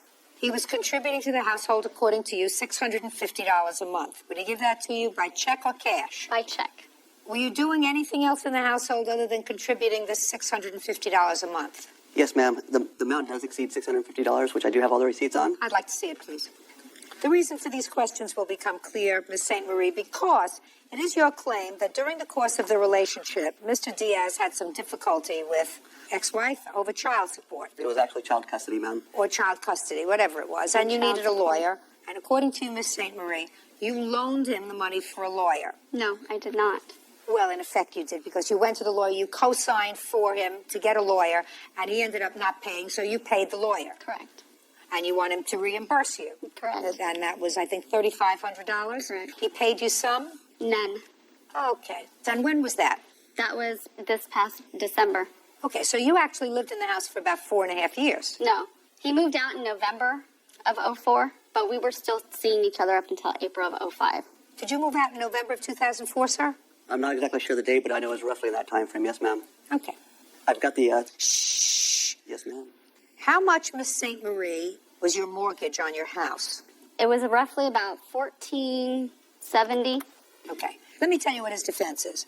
His defense is that when you moved into the house together, while the house was purchased by you, he was making half the mortgage payment on the house, which clearly I have checks here which amount to half the mortgage payment. And it was your agreement that if anything happened between the two of you, that he was reducing your mortgage so that he would get some benefit from that should you sell the house. That's your defense, really. Yes, ma'am. So you walked away from the relationship without anything. You sold the house. What did you purchase the house for? What amount? $165. And what did you sell the house for? $350. So you had a healthy profit. Yes. When did you sell the house? November of 04. Right after he moved out. That's why he moved out. I was trying to end the relationship for a very long time. Oh, okay. He moved out when you He sold. wouldn't. Just a second. He moved out when you sold the house. Correct. Okay. Did you have a discussion with him at that time about any profits from the house? No. That's a farce. Well, tell me about the conversations, Mr. Diaz. Our initial agreement when we bought that house, the house was bought under her name. Her name. But both of our incomes at that time. It was a stated income. So they asked for my income paperwork as well. Excuse me. Okay. Shh. Okay. I moved out of my apartment. I moved into the apartment with her because she had a large apartment with her son. And then from there, we moved into the house. From that point on, I paid halfway down the line. The house needed a ton of work. I'm well versed in all matters, as far as contracts. I see that you paid for half the mortgage, sir. The other checks that are at a different angle, ma'am, are also showing that I also paid for some of the electrical bills. And if you look, the writing is very neat. She physically wrote those checks out. I just signed my name to them. And it also states on those gas, water, trash bills, whatever. You wrote out all these checks. If it's in my writing, then yeah, I did. Right. You wrote out all these checks. For the most part, ma'am, anytime she needed something, she would try and fill them out. City of Long Beach. Who lives in Long Beach? That's where our home was. Our residence was in City of Long Beach at the time. Okay. Verizon. City of Long Beach. Half the house payment. This is in your Yeah, but handwriting. how long do those go on for? Because They go for on 3.5 years, it was like pulling teeth to get money from him. Whether it was pulling teeth or not. Listen, Miss St. Marie, he does not have a counterclaim, but what he's saying is you had an agreement, and your agreement was that he was contributing to the household, and you were putting money into an account. So you were clearly taking the money that you wrote on his personal checks and putting it into your account. But does he include the fact that I had credit card bills and stuff that were used for getting Christmas gifts for his son, to do birthday parties, to anything that we ever did together that went on my credit cards? I had credit card bills, but you don't see anything there that he's paying for my credit card bills. Well, I He's don't know if helping he out had, with just a second, I don't know if he had any credit cards. Actually, I don't. I try to keep things, on the, Because his credit's horrible. straight across. That's why. What if you look, is That's why he couldn't who get owns his name a on the Chrysler house. automobile? she does. That was for when she got a car. I gave $1,000 down for the car. Okay, and I put $2,500 down on your car. Is that right? I think it actually was $2,000, No. and I paid back a portion of that. Where's your check for that? For the paybacks? Yeah. I think it might have been cash or whatnot. I don't. Now I honestly don't have believe you. Now you're talking through your hat. Judge Judy continues in a moment. You wanted him out. The relationship was over. You sold the house and gave him nothing. Yeah, so what because I he's was saying? scared for my safety. That's why I left. I don't care whether you were fearing for your safety or not. We're talking business here. And later today, Under no theory of law that I know of is a car for a 17-year-old a necessity. That's what they have legs for.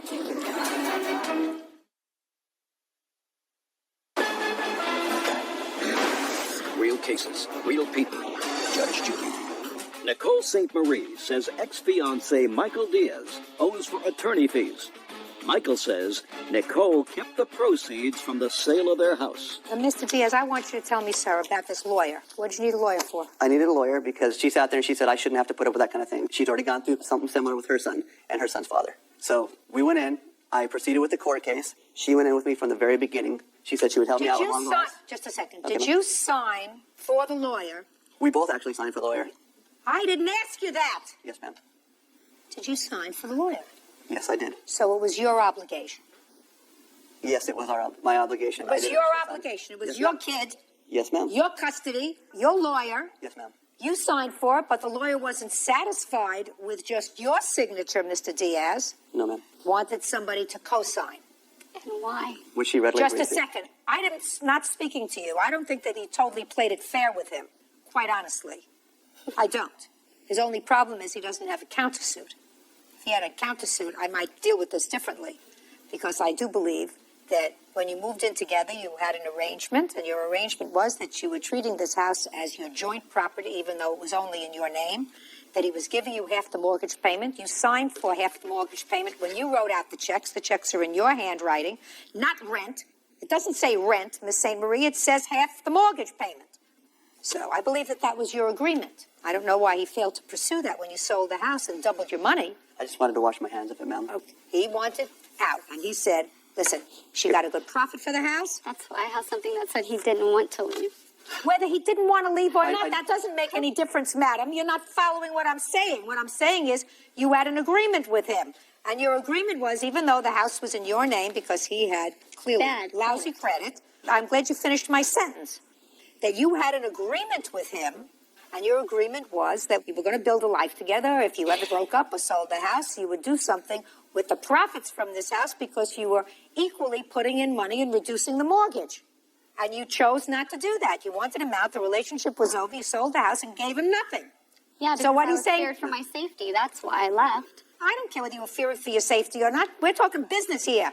And the business is you had an agreement with him, which I believe you did, to give him some of the proceeds of the house because he was contributing to the house. According to you, he's paying half the mortgage payment. You sold that house and you doubled your money and you gave him nothing. So he's saying, well, I got nothing out of the time that I was living there, so she should pay the $3,500 for my lawyer. Mr. Diaz, if you had filed a counterclaim or if you did something positively in 2004 to pursue your claim, you might have a leg to stand on. You chose not to do that. So you can't come in as a Johnny-come-lately and say, well, going back 2 years now, she should have given me some of the money from the house, and I'm going to write off the lawyer. The lawyer was your responsibility. She paid for the lawyer for your child, for your custody case, with a promise by you to pay the lawyer. You chose not to do that and to obligate her to do that. You cannot do that, sir. I paid the majority of the lawyer, ma'am. Show me. Can I add to that? The reason why I co-signed was because I was asked to. I've never had an attorney before. Show me your payment to the lawyer. At this time, I was refinancing my current house. Show me. So my mother Show paid. me the payment that you made to his lawyer. There's one that my mother did because I was refinancing, and a check that I wrote my mother back for it when my refinance was over. What's your lawyer's name, sir? Judy. That's it. Well, clearly, she paid the lawyer $3,500 in order to settle this claim. The agreement was between them was actually $1,700. You have a copy of the agreement you signed? I'd like to see it. All I have is them saying that I fulfilled my judgment. No, and I one want from to the see. court. I want to see the copy of the agreement. I have these, and it says that it was a higher amount at the time, and we settled so I could get my name off of it and get it taken care of. I want to see what you signed. This is right here, North Center Free Mediation Agreement. And then these as well are also part of it. I think the lawyer kept a lot of the initial paperwork. Well, you got a judgment against you, $46.88. That's why we settled in mediation, because I couldn't have a judgment on my case. That's something that would have followed me around for a long time. All right, so you settled for $3,500. Correct. Okay, judgment for the plaintiff in the amount of $3,500. That's all. Thank you. Pardon the excuse. You may step out. I'm a woman that loves kids. I wanted to take care of him. We were engaged to be married. The engagement fell through because She is someone that is insecure and has multiple issues. He also had domestic violence against him. It's a lie. It's a blatant lie. And he was also verbally and physically abusive with me. I am not the person she played me out to be. I just couldn't handle it anymore, and I wanted me and my son out. I've got letters and up to, the last 6 months that, saying that she still wanted me back. Everything that he's done to take advantage of women and get them to pay for his bills, I hope that one day that all comes around and Barbara Zeraldo is suing her daughter and son-in-law, Lisa and Raymond LaChance, for overdraft charges on their linked bank accounts. Order. All rise.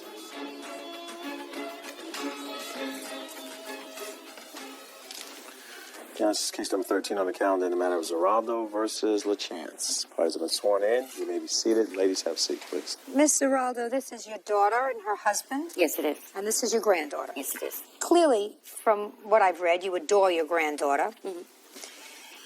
The first part of your lawsuit says that you loaned your daughter money to have your granddaughter's hair done for something, and she didn't pay you back. That was a while ago. I'm not dealing with that because of the second part of your lawsuit. Because the second part of your lawsuit says that you opened up a bank account for your granddaughter. That's right, yes. And you put some money in it, and that bank account was linked to your account. Yes, it was. And you gave her a bank card. Yes. So that when she needed money for things, she could go in and take out some money from the bank card. Yes. And at some point, someone overdrew that bank account, and they charged the linked account, which was yours. Yes. And you believe that your daughter should be responsible for that because she's the child's mother. Yes, I do.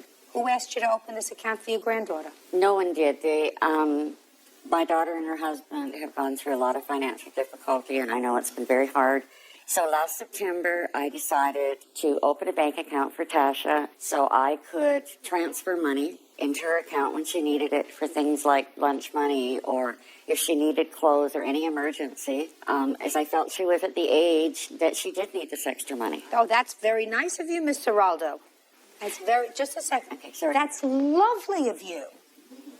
You tell your granddaughter, if you need money for clothes, you call Grandma. That's right. And I'll tell you to come on over, and I'll give you $20, $50, whatever you need. I want you to have it within reason. Yes. You live close by? No, we don't. That's why I opened the account. And How far away do you live? 35 miles. Not the other end of the world. How often do you see your granddaughter? Not as often as I'd like to. Well, I understand that not as often as you like. How often do you see her? Maybe once every 2 months. Okay. Sit down, please. I want your daughter up, please. What happened to the money, Tasha? Part of the thing that your grandmother is complaining about, my dear, is that she didn't receive a satisfactory explanation. See how red you're getting? It's going to be all over after today. Now you're going to tell me how that money got taken out of your grandmother's account. Your grandmother and you are going to be friends after today. She knows she made a mistake. Well, if she doesn't know it, I'm telling her that she made a mistake by giving a 15-year-old an ATM card, access to money. I wouldn't do it. They don't know what they're doing. They'll go and buy drugs. They'll go and buy things that our parents have no control over. Ridiculous. How did the account get overdrawn? The night that... Look at me right here. The night that this must have happened, I was babysitting. And I lost my bank card on the Friday before that Sunday because I get off school early.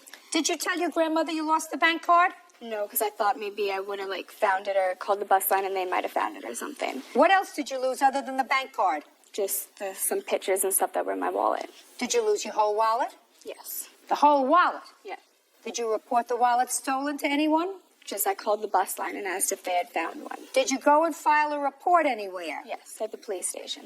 Did the police report indicate that there was a bank card in there? I told them that my bank card was in there. Did you tell your parents that the bank card was in there? Yes. Did you? Yes. Did you tell your grandmother that the bank card was stolen? No, because I didn't find out that somebody had done that to my bank, maybe a couple days after. That's why you call her and say, please call and cancel the bank card. I called and canceled the bank card. You did? Yes. When? Sunday night, because I figured if I didn't find it, then somebody might have done something with it, so I didn't When want was the anything money back. taken out? I don't know. Before or after? The Saturday. Before? Yes, before she reported the card gone. Yeah. The only problem with your story, my dear, is that somebody had your PIN number. I don't give out my PIN number at all. Somebody had your PIN number. What? Well, since she's done this, we've found out her PIN number. since this has happened, we found out her PIN number. She never told us her PIN number. We didn't know it before the incident happened. We since have known what her PIN number was, and it wasn't the best choice of PIN numbers. Which was? Her birth year. So again, a 15-year-old. And I had my wallet information in there that had that and my phone number. And again, a stuff. 15-year-old So- not making a very good choice of a Your of a PIN card. number was 6 digits? 4 digits. She was born in 1990. So that was your PIN number. Hers, yes. Not a Not very smart choice. No. That's why we don't do that, Miss Geraldo. Well, the bank, that's why they're holding me responsible because she used Somebody birth date had as a PIN number. You're not allowed to use your birth date as a PIN number. Okay, so now- they won't take responsibility. They say it's mine. I have to say It is yours. Yes. It is yours. It's yours for giving a 15-year-old access to money, and it's your fault that it wasn't reported quickly enough when it first happened. The only way I found out what was happening was the way I did the money. I would transfer it online for her, just $20 at a time. That's all she had access to. And I did it online. When I went online 2 days after this incident happened, I suddenly noticed this account was $500 overdrawn. Mr. Geraldo, what you just said to me is ludicrous. If she only had access to $20 at a time, how come you were overdrawn $500? Because what happened was, whoever did this put an empty envelope with a note in it. The note said, F you back, and put it in the bank machine, then withdrew the $500. Miss Geraldo, I have 11 grandchildren, and I guarantee you that I love each and every one of them as much as you love Tasha. I wouldn't think of giving them a credit card at 15. No. I wouldn't think of giving them a bank account with access to money, because when they're 15 years old, they're stupid. They don't make good choices. No, you're right, they don't. Judge Judy continues in a moment. Either her, her friends, or whatever. Brett? And later today, A Tuesday at 11. Is that your day off? No, ma'am, I was laid off from work. So why weren't you out collecting cans? says her granddaughter, 15-year-old Tasha LaChance, is responsible for overdraft charges on their linked bank accounts. Tasha claims her ATM card was stolen. I'm telling you right now that your mother is not responsible for this. So if you think she is, you are mistaken. But she did tell me she would be responsible. She told me that she would pay me back. I don't care what she told you, madam. I'm telling you that this is a court, and you chose to open up a bank account for a minor. The most ridiculous thing I ever heard of. Ridiculous. But could I explain, Judge Judy, the circumstances surrounding You it? just told me. They were going through hard financial times. You wanted her to have some of the extras, and the best way for her to do that, you told me that. I listened. I absorb everything. And I'll tell you something else. If I ever opened up a bank account for one of my grandchildren, 15-year-old, and I did it between the two of us, my kids would be furious. But she didn't have access to my accounts, Judge Judy. There was no access to my accounts. They didn't have access to your account, but you're complaining about it. She overdrew that account, and they took it out of your bank account. Well, because an empty envelope was deposited in the bank machine. Miss Geraldo, that's what happens when you entrust a 15-year-old who has friends. Either her friends, or whatever. Brett? Whatever. Kiki? Yes. It's not your daughter's responsibility. It's your responsibility. It's your responsibility for being a foolish grandma. But I was lied to so much. There was 3 different stories going on. I don't care whether there are 3 different stories. You're asking me to say that your daughter and her husband are responsible for something that either their daughter, her friends did, or that something happened where her wallet was taken and somebody else managed to get a PIN number from the information contained in that wallet. All very possible. Bottom line is, you had no right to open up this bank account for her. Yes, and if you chose to do that, it's your responsibility. It was an expensive mistake. It was an expensive mistake, but don't try to blame it on somebody else. It was your mistake. Don't do it again. No, I wouldn't. Goodbye. Thank you. Everybody's excused. You may step out. I'm at the raw end of the deal. She's the one that gave me the account. And I paid out more money as usual. It's not my fault somebody did that to me. For people that don't want to be responsible. Feels like she's blaming me for it. Oh, I'll never help out again. Never. I haven't talked to her since the whole thing happened. I'm sorry, that's it for me. I still want to talk to her, but I don't know if things will ever be the same. And now the next case. All parties in the matter of Pritzkow versus Chamberlain. Step forward, please. 19-year-old Sarah Pritzkow is suing her ex-boyfriend, 23-year-old Bradley Chamberlain, for bail money and the return of her class ring. Mr. Chamberlain, how old are you, sir? 23. How tall are you? 6'2". How much do you weigh? 220. Do you work, go to school? What do you do? Work. What do you do? I sell cinder block. Hmm? Sell cinder block. Good salesman? Try to be. Who's this lady? It's my mother. Do you live at home or you live outside the home? I rent the downstairs from her. Pays you rent? He does. Pretty responsible? Yes, Trust his judgment? absolutely. Miss Pritzkow, this is what this case is about. You needed a ride to school, and you and Mr. Chamberlain, who were friends We were boyfriend, girlfriend. at that time, Yes. he was going to give you a ride to school. And on the way to school, he was driving much too fast. Yes, sir. How fast were you driving, Mr. Chamberlain? When the police officer pulled me over, I was doing 109. And you were taken into custody Yes, ma'am. because you were going really fast. Yes. And she bailed you out. Correct. She wants her money. Yes, ma'am. And she says that you also have some class key or something that belongs to her. A class key and a class ring. And you said you gave her half the bail, and the other half should be her responsibility. That's what she agreed to pay with my mother.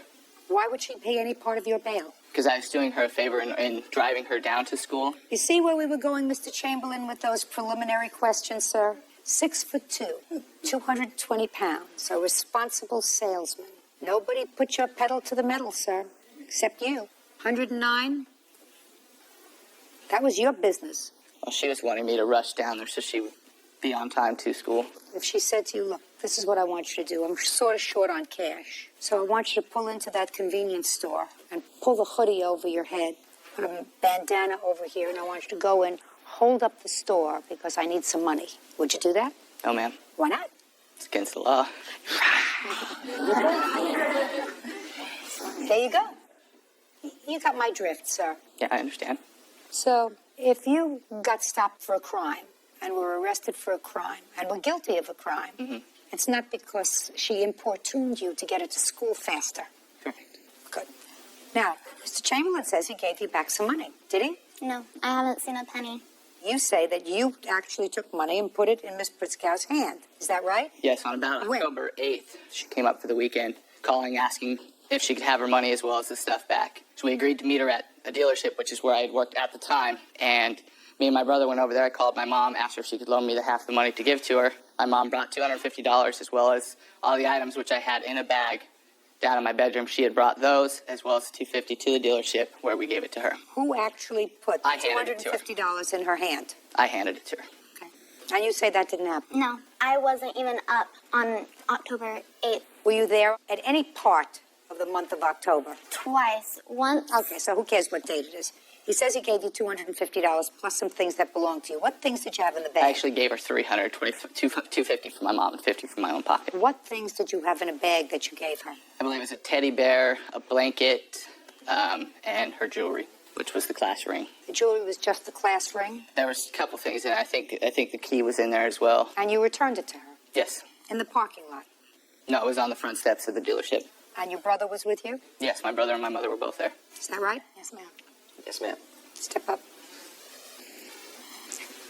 What time of the day was this? It was about 8:30, 9 o'clock at night, just before the dealership closed. Where did you get the jewelry from? It was in a bag in his bedroom downstairs.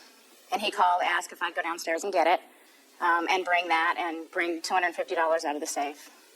Not happening. If I had my class ring, I'd be wearing it right now. When did you break up? In the early beginnings of October. Early in October. So if he was going to give you this money and return your property, October 8th or thereabouts would have been just about the right time. Is that right? Anything else you want to tell me, Ms. Pritzker? Yeah, I have documentations of the bail I paid, written amount for everything. Let's say the bail is $600. I believe that he paid you $300, and I believe that he returned any jewelry. I believe him. That's my job. But I wasn't even there, Your Honor. Well, you can establish to me that you weren't there at any time at the beginning of October. I wasn't. I was there after the 17th for my birthday and to get my car. So maybe it was the 17th. Listen, Miss Pritzkow, that's my job. My job is to make a judgment as to who's telling the truth and who's lying. And I believe that he returned the jewelry to you in a bag along with a bear and a blanket, and that he paid you $300 of the bail. But he's going to pay you the other $300 because it's not your fault that he was stopped for speeding.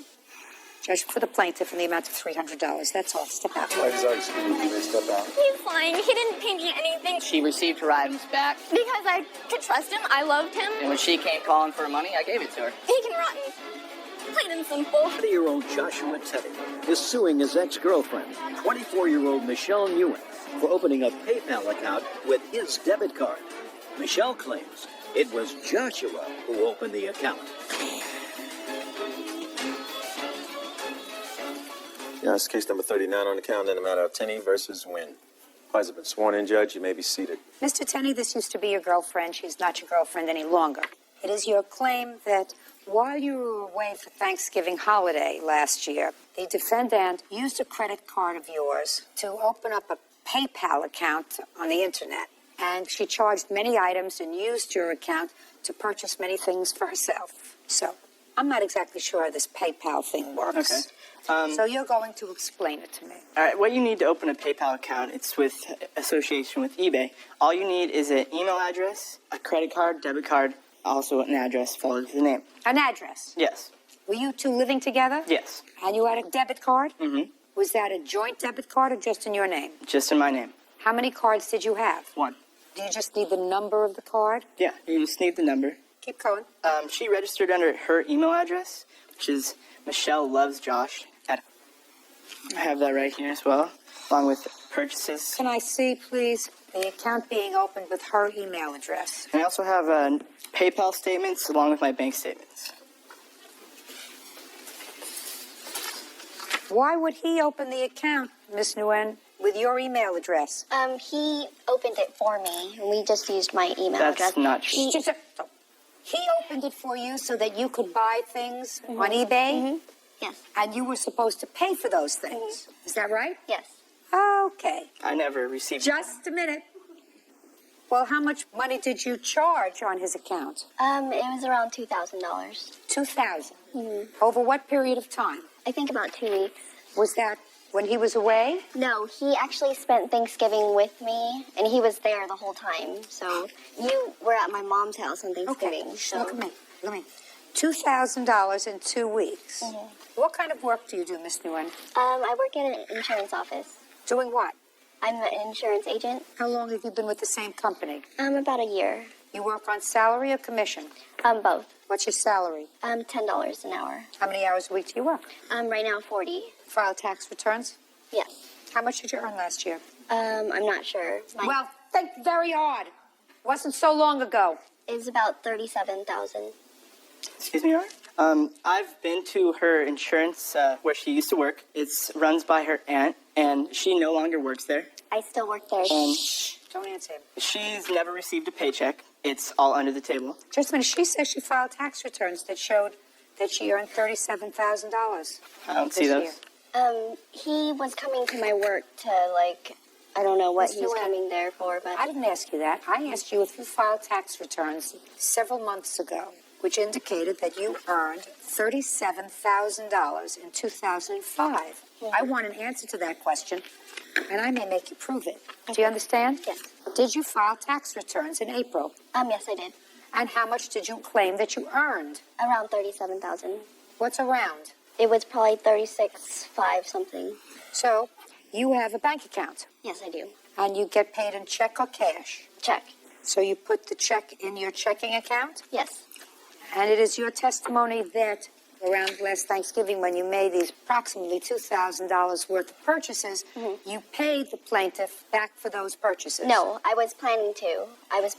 And then he tried to tell PayPal it was fraudulent, that he had nothing to do with it, and he didn't know about it, even though he did, so that he wouldn't have to pay the money. I'm asking you, why didn't you pay him? I was going to pay him, and I told him that I would help him with his bank account and pay him the money. Miss Nguyen, you bought merchandise. Was it delivered to you? Yes. Why didn't you pay him? I was planning to. But you didn't. But now he's suing you for money. Yeah. Listen to me carefully. Now he's suing you for money, so why didn't you pay him? I told him I'd give the stuff back, and he... She never said... Just a second.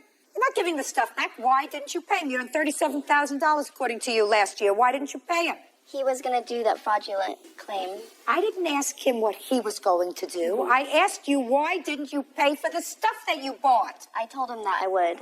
So... But Is there something you don't understand? I didn't have the money at the time, but Why not? You're on $37,000. I have rent. I don't think that's funny. I have rent and bills to pay and stuff. Then why did you spend $2,000 on merchandise? It wasn't all for me. Yes, it was all for you. You said you bought $2,000 worth of stuff. Don't go back on it now. He actually took some of the merchandise and sold it. That's not true, Your Honor. Yes, it is. Tell me what you bought. Just clothes and a camera and a cell phone. What kind of camera did you buy? It was I have it all in here. It's along with other items that she bought. And the count was actually overdrafted close to $3,000. And I have all the PayPal statements along with the bank statements. So it was $3,000. Is that correct? It was like 29. Well, show me exactly, please. Give me the figure.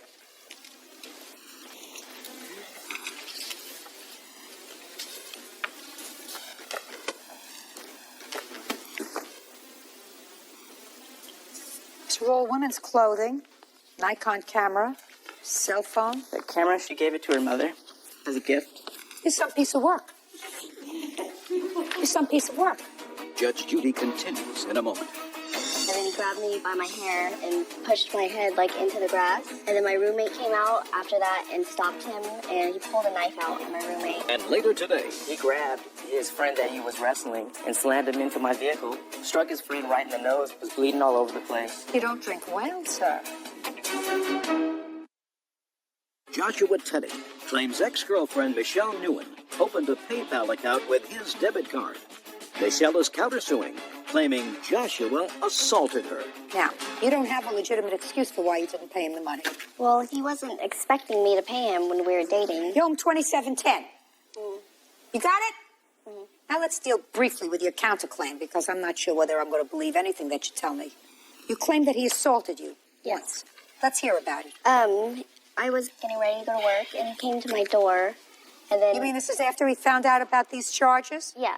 Go ahead. So he came to your door and? And he went into my house, and he said he wanted to talk to me. He was acting really nice, so I just let him talk to me. We went in the backyard, and then he started pushing me around a little bit. What was he saying to you? He was asking me if I was dating somebody else. Yes. It had nothing to do with the bank account thing. Yes. And then he started pushing me around. He pushed me into the fence in my backyard, and he wouldn't let me get back into the house to go to work. And then finally he let me out of the backyard, and then he followed me outside to the front of the house, and then he grabbed me by my hair and pushed my head like into the grass. And then my roommate came out after that and stopped him, and he pulled a knife out on my roommate, and then that was pretty much it after that. And then I was going to work, but he was following me. Did you go to work? No, I couldn't, because he was following me. So where did you go? We went to the police station. I didn't want him following me to work because... And you went to the police station, you filed a report? Yes. Can I see a copy of the report? They wouldn't release a report to me, but they did give me this. It just has the police report number and the date that it happened. When did you go back to work?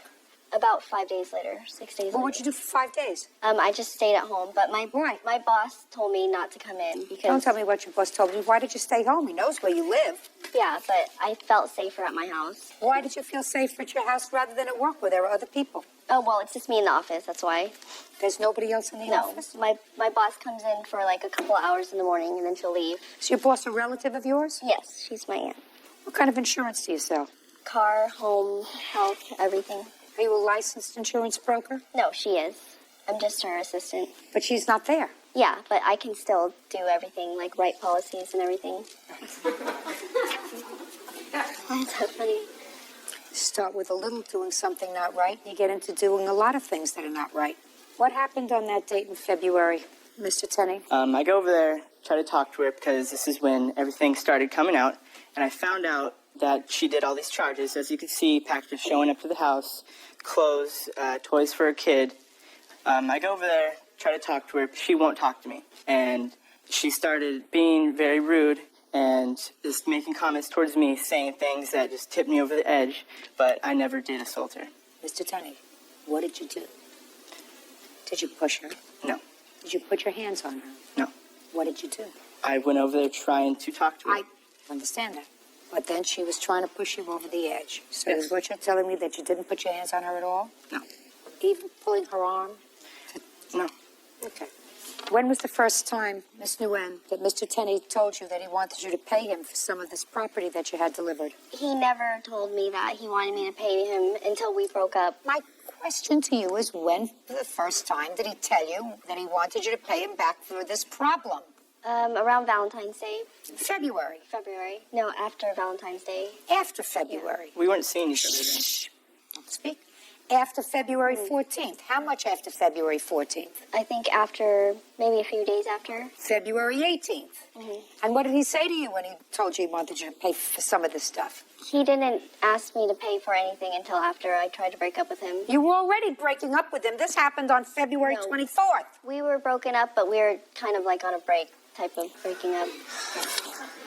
He thought he still had a chance with me. That's why he Judgment for the plaintiff for the amount of $2,710. Miss Nguyen, I am not persuaded that you suffered any injury or that you suffered from any harassment at the plaintiff's hand. I believe that he was frustrated. That doesn't give him the right to assault you, but I don't believe he did that. No. I don't believe, madam, that the police would allow you to leave the police station without taking photographs of injuries, without filing a police report, which they did not do, without arresting the defendant, if they believed any of your story that there was an assault that took place on the 24th of February. Were you ever arrested, sir? No, no charges. Thank you very were much. Account claims dismissed. Parties are excused. You may step out. I think they were gifts. She led me on. Probably revenge. Go there, straight up. Police and a dog attack. Court coming to order. All rise. Be seated, everyone. Hello, Judge. Case 2080 Baptiste versus Carter. Thank you. You're welcome. Miss Batiste, you and Miss Carter were roommates. Yes, ma'am. From when to when? From October 7th to April 1st. Actually, May.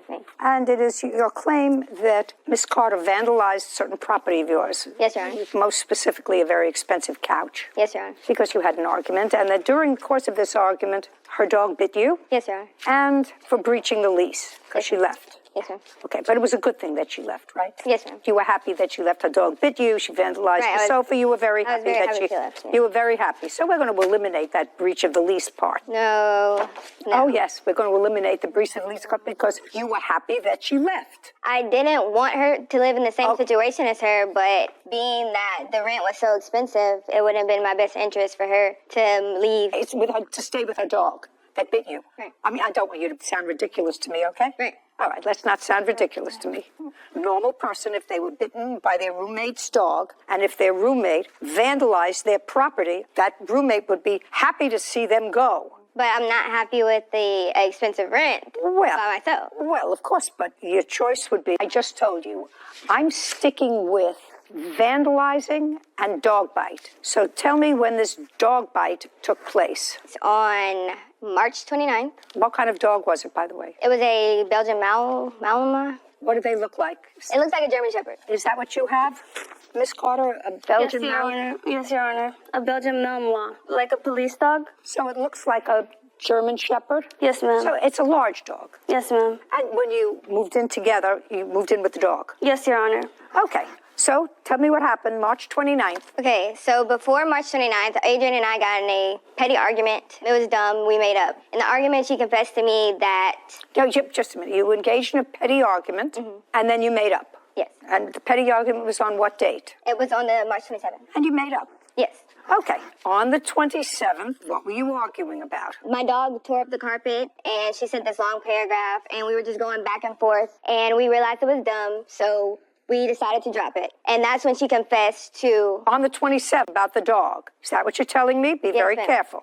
Yes, ma'am. Go ahead. She confessed that she gave the guy that I was seeing a lap dance. And? And I immediately cut all ties with her. So you cut all ties with her how? I stopped speaking to her. Even though you were roommates? Yes. Okay. After I stopped talking to her, social media posts were made. By whom? Adrian. Okay. Social media posts were made. Do you have those? No, I do not. Do you have those? Yes, Your Honor. Okay. Why don't you have them if this is your case? They erased, but I have other things that I think you would want to see. I'm going in order. This is a case, so don't try to creep into my mind.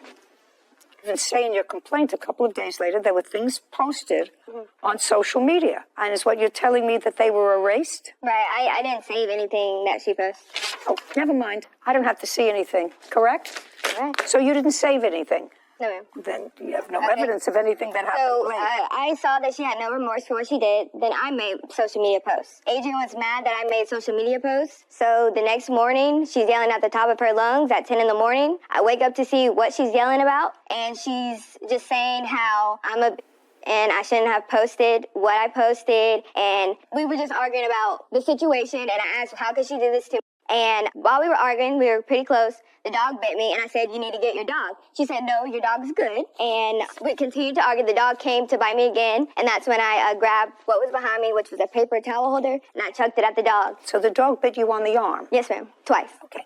I would like to see a medical report on that. Okay. All right, I have a photo of the bite, the antibiotics, and then this is the report.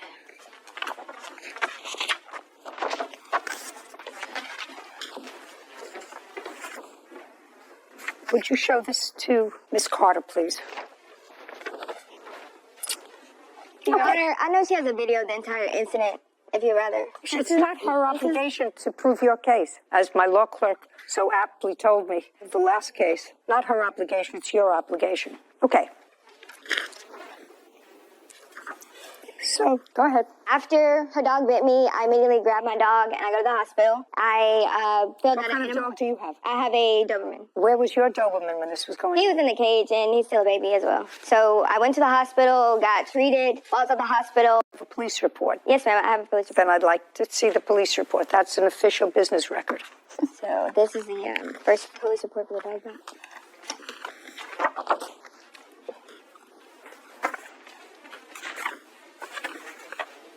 Okay, go ahead. All right, so April 19th, this day, Adrian knocked on my door. No, April 19th? We're at April 19th. I thought you moved out on April 1st. No, she moved out on April 19th. So is what you're saying after all this altercation, she moved out? Yes, ma'am. And stayed in the apartment with her dog from the 29th to April 19th? Yes, ma'am. And I went to a friend's house the day the dog bit me, and then I went home for a week, and then that's when I came back, and this second incident happened. So after the dog bit you, you did not go home. You took your dog and left. Yes, ma'am. And stayed at whose house for a week? I stayed at a friend that lives an hour away from my current apartment. On what date did you return? So I stayed one night at a friend's house, and then I returned, and then I went home for a week. So when you went, stop playing with papers. Yes, Your Honor. When you went home for the day, was the defendant at home? Yes, ma'am. Did you have any conversations with her? No, ma'am. Just stayed out of her way and packed a few things and left? Yes, ma'am. And you went to stay? At home in Alabama. With your family? Yes, ma'am. Until things cooled down, basically. Adrian was knocking on my door at 9 a.m. in the morning saying that I need to come to the leasing office because there's a new roommate here. I told her no, and then that's when she started threatening me and calling me all these kinds of names. So I take my dog again, I go outside, and I call an officer, and that's also when I call my mom, and she convinced me to go up there to speak with the new roommate to see, who they were. What new roommate? Just a second. She tried to get 2 young girls to replace her on the lease. And it was unsatisfactory? Yes, ma'am. So far, I have a dog bite. And? Yes, ma'am. Couch. So after I said no to the 2 roommates, one didn't have a job, they looked young, I said no. I went back home. 10 minutes later, Adrian... Home? You mean to your folks' To our house? apartment. Oh, to your apartment. Yes, ma'am. Okay. So 10 minutes later, Adrian comes in. I was in the room with my door locked. I hear Adrian yelling. I hear her throwing things. She's saying, I can't believe you did that. You really just did that. I don't care. I'm still moving out. I'm still leaving. I'm not paying rent. Blah, blah, blah. I didn't come out the room because last time it got crazy, so I just said I would let her do what she does, and I will. She had moved the couch in front of the door, so I couldn't get out of my room. And how did you get out? I jumped over it. And the trash can was flipped upside down. I have pictures of all the damage that she did to the house and videos. Well, I'd like to see them, please. And I would like to see the damage to the couch, which is your major complaint. Yeah. Okay, so this is the damages, and then I have a video of the entire incident right there. Brooke Batiste claims her ex-roommate, Adrian Carter, owes for couch damage and a dog attack. By the way, did you have any unreimbursed medical bills as a result of this dog bite? That's either a yes or a no. No, ma'am. When did you purchase this couch? I purchased it the day we moved in, so it was October 7th. How much did you pay for it? I paid $2,200 in total, and Adrian and I were paying on it a little bit in the beginning, but there came a time where we had to make the final payment on it, which was $1,200. When we had the argument, she didn't pay anything, so I had to pay it all by myself, and the couch is in my name. Did the couch remain? Yes, ma'am. The couch is at the house. What does it look like now? It's black, but there's it's an odor coming from the couch, and there's some stains on it. Do you have a picture of it, what it looks like now? No, ma'am. I just have the pictures I gave you. Okay, but you're still using the sofa. The answer it's is a smell. No, ma'am. I don't sit on it anymore because there's a smell. So why don't you get rid of it out of the apartment? I'm moving apartment since April. Yes, ma'am. April, May. I just haven't made the time to get rid of it because I know I'm moving soon, and that's when I plan to get rid of it. I wouldn't keep something in my house that smelled. I work a lot, and Would you please show this to the defendant?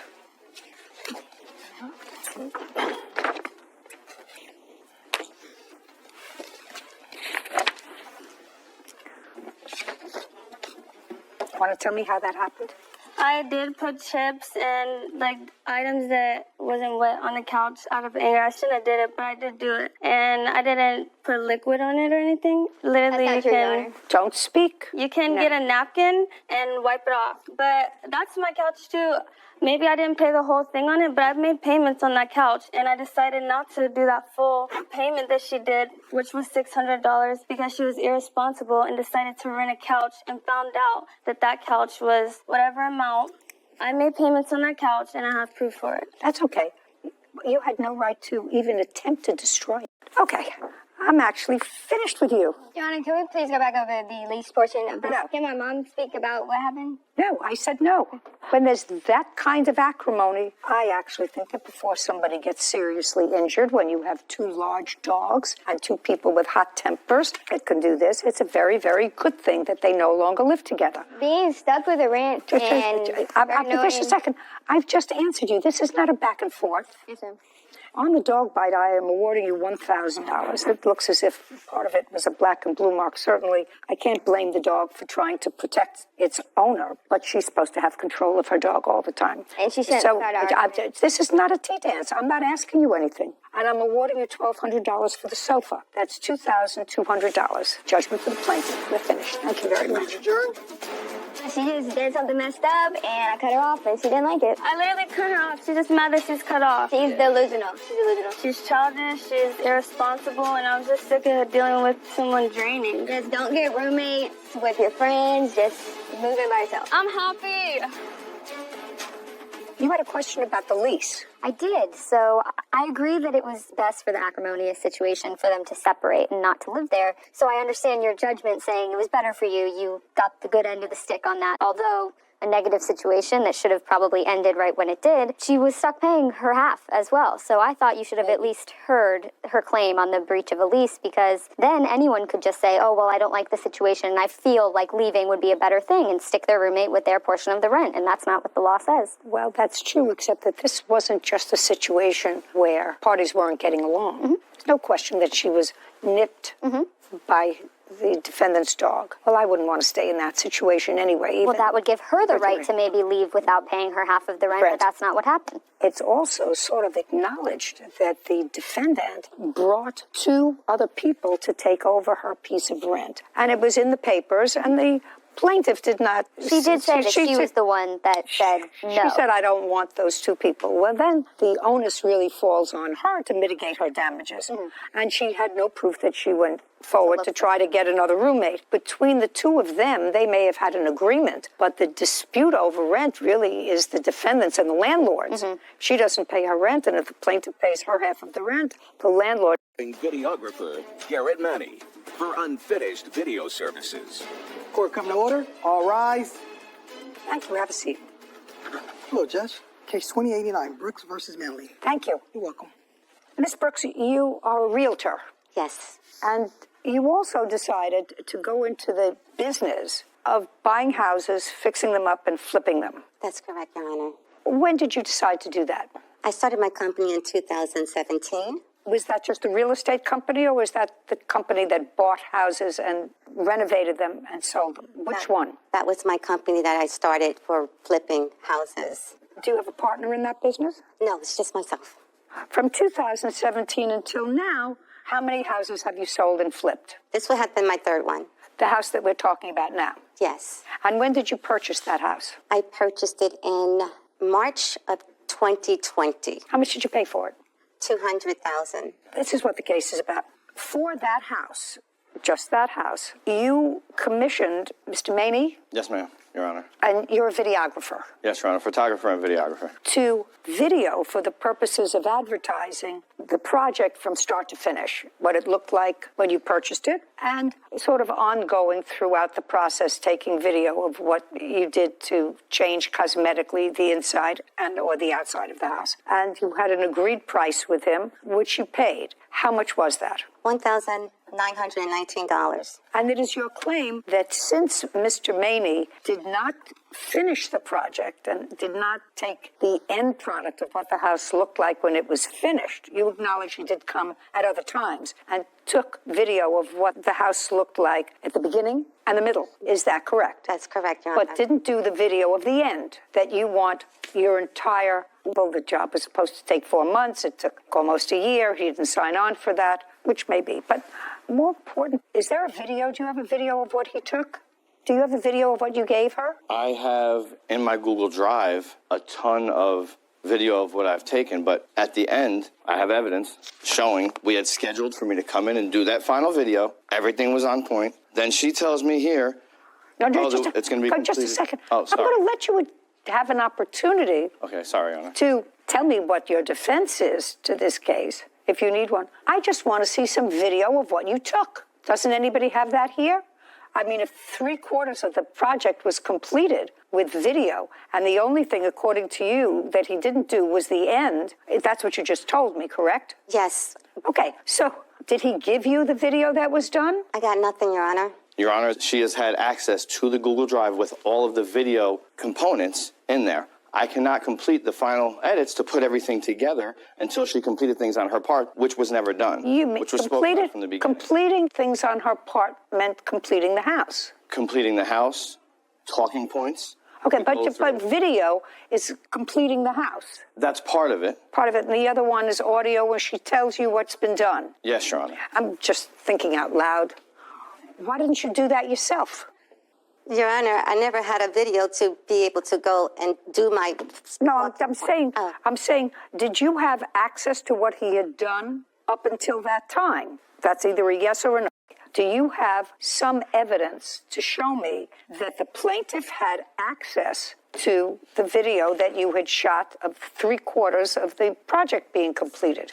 I believe I have something in here about uploading stuff into the Google Drive, which if she didn't have access to that Google Drive, then how did she upload the final walkthrough video that I do have evidence of that is not professional, that I was unable to complete due to her lack of commitment? Just a second. You have video of what? There is video evidence of the final walkthrough that was done by somebody on a phone camera because she canceled on me last minute when we were supposed to do it. Just a second. Where did you get that evidence from? She uploaded it into the Google Drive that had all of the videos, which she had access to, obviously, if she put it in there. So what you're saying is Miss Brooks added a video of a final walkthrough that was done by whom? My son. By her son. And she added that final walkthrough to the Google Drive, and therefore you were able to get it. And she tacked that on to the work that you did complete. Is that what you're telling me? All of the rest of the videos are in that same Google Drive. Whereas it's in the same Google Drive. Which she had access I to got the it. entire... Now I'd like to see the video. Which is not professional quality.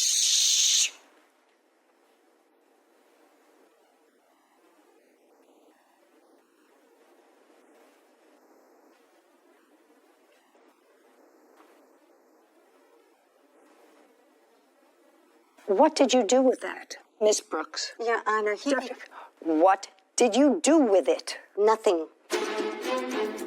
At first you told me you didn't have access, that you never saw them. Then they were available to you and your son to be able to look at them. You say you...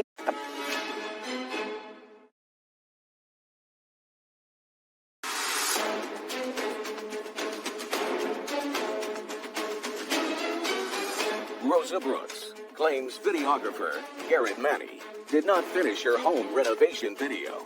You didn't send it to him. There's no question you didn't send it to him. He requested...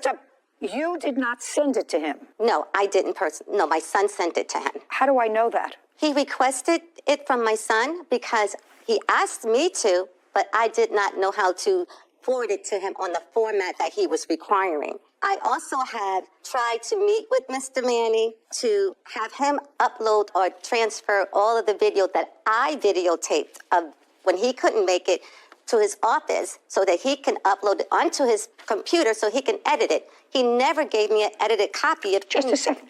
Miss Brooks, is what you're telling me you have never seen any video of the 3/4 of the job that you acknowledge that he did? Are you telling me you've never seen any of those videos? Never seen any of those videos, Your Honor, only when he was recording it at the property. Mr. Maney, you wanted to show me something. Yes, Your Honor. Well, there is At the beginning, when we started. a few things here. First of all, you have on your Google Drive Yes, Your Honor. all of the video that you took. Yes, Your Honor. And you currently have it. Yes, Your Honor. Is there any way that I can see any of it? Absolutely. I also have another video that shows. See on the Google Drive who has access to it. Oh. I removed the access when this case came up because I didn't want, at this point, I don't trust the plaintiff. So I removed her access so that she couldn't go and delete the videos and try to claim that she never had access. To them. Got it. Let me see. Give the phone to Sarah, please, Kevin. There it is, flip videos. That's all the different files with all of the different videos. And there may be something that you can push in there to see when people had access at one point, because I had access for herself as well as her son. And she has prior uploaded videos into there herself. There's more than 30 videos in here, and those are just I files. see the two little people on Google Drive, which usually indicates that it's shared with more than one person. Is it currently shared with anybody other than the defendant? He said he took her off the shared access. Rosa Brooks does have access to all of the videos. She does. Your Honor, can I explain why he set up that folder? Because I also took video myself to upload onto that. He showed me how to do that. He told me that you also did, but he said that this file also includes the video footage that he took. Yes, but it was never edited, so I can do voiceovers. Just a second. I asked you a specific question, Miss Brooks. I said, did you ever see any of the video that he took? Your answer was no. No. Correct? Correct. Well, the fact that you didn't look at it, I don't believe. I find no validity to why, if you had it and you were coming to court today and you were dissatisfied, why you wouldn't look at it. You had your son have access to it, and I don't know how old your son is, who took the end work for you. Clearly, $1,900 worth of work. Clearly. So what happened at the end that caused you to have your son do an end look at what the place looked like? I don't know why, but Mr. Maney said that he has an email from you that I'm going to look at now. That would sort of be dispositive of what happened at the end run of this case. Well, Sarah, could you give me just one look at his? Sure. So he has all of these different files for different sections of the home, driveway, fireplace, and if you click on them, these are all of the videos taken for flooring. And if you click on this, it's a video of them doing flooring, and you can see who has access to the clips. Her son, Jeffrey and Rosa. And the owner is the defendant. Mm-hmm. Okay, got it. And there's probably over 50 videos in the file. So that you and your son had access to these videos over an extended period of time. The fact that you didn't look at it, that's not my problem. Your Honor, my son did that video late at the end, towards the end of the... What I'm telling you is you had access to these videos. Well, at first you told me you didn't have access, that you never saw them. Then they were available to you and your son to be able to look at them. You say you never looked at them. I actually find that unbelievable, Ms. Brooks. I find it unbelievable that you had them and you didn't look at them. I didn't feel it was a need to look at them, Your Honor. I was anticipating going up to Mr. Manny's office, so once he edited, I could do the voiceovers on them. Okay. There was no Miss real Brooks, purpose. I don't believe that you didn't look at it. I don't believe that you didn't look at them. How much did you sell the house? That folder for me to How much did you? put my How much did you? videos into. How I much did did not you? look at You're his- trying to talk over me. That's not Your Honor, happening. I'm not You sold the house in what month and year? The house closed on January 2022. And what did you sell it for? $555,000. So you made $350,000. No, Your Honor, $270,000 went into the house renovation. Just a second. You sold it for $350,000 more than you paid for it. Your Honor, I use hard money, and there's lots of. Just a second. I know you're arguing with me. You bought it for $200,000. You sold it for $550,000. Yes. My math is not great, but that's a difference of $350,000. That's all I said to you. I said you bought it for $200,000. You sold it, and the difference between the purchase price and the sale price was $350,000. Yes, that's correct, Okay. Your Honor. So even if you made in those few short months $150,000, you didn't do the physical labor on the house. You had workmen do the physical labor on the house. I did some of it, Your Honor. Well, you made a handsome profit. I want you to tell me what you think his work is worth.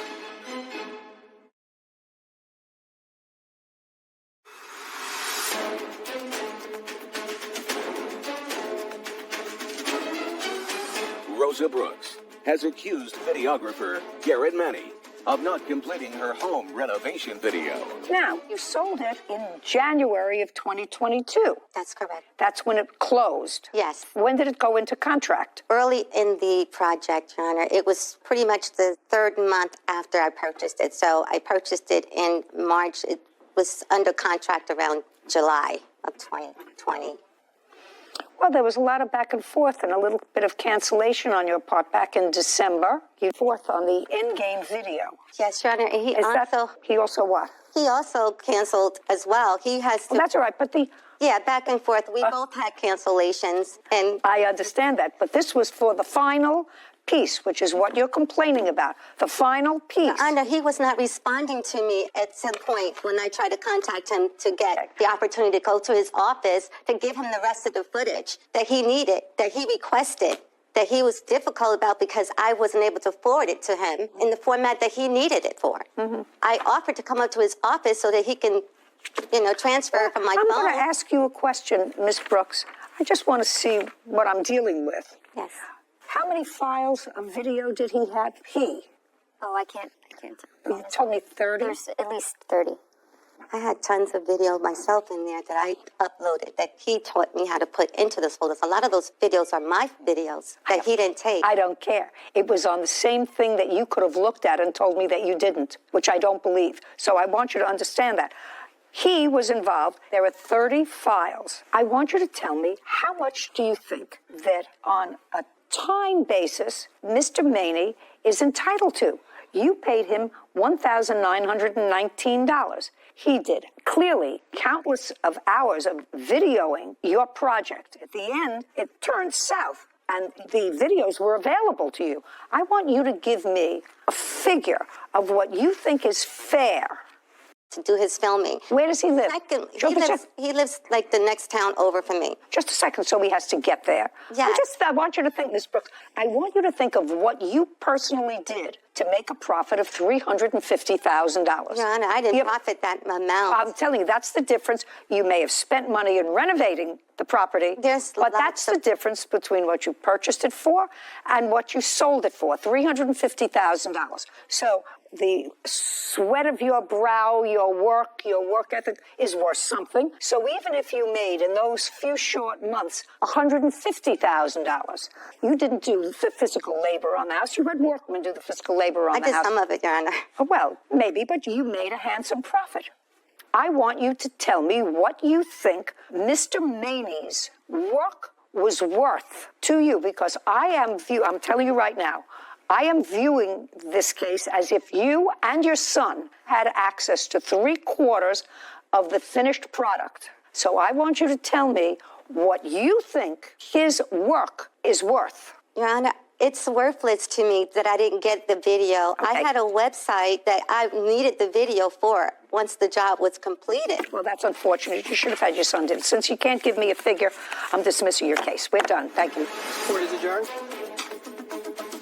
First of all, I paid him for something that I never got anything for. They had access to the files the whole time. And as far as him saying he uploaded some videos, The only reason I wasn't able to get the final video yes, they were uploaded, but I never got a chance to really review them. is because she canceled on me like 12 hours before we were supposed to do it. I was not anticipating on reviewing anything that was not edited. It was her lack of put together a commitment. Not to pay for anything up. Happy.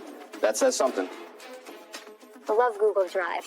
They leave a record. You can see who started the file, who shared the file, who has access to it, who had revoke access. So I could see as soon as I logged in, he was very organized. He had different areas of the house labeled, individual videos of flooring progress. All of those were owned by him, shared with the plaintiff to be able to view them.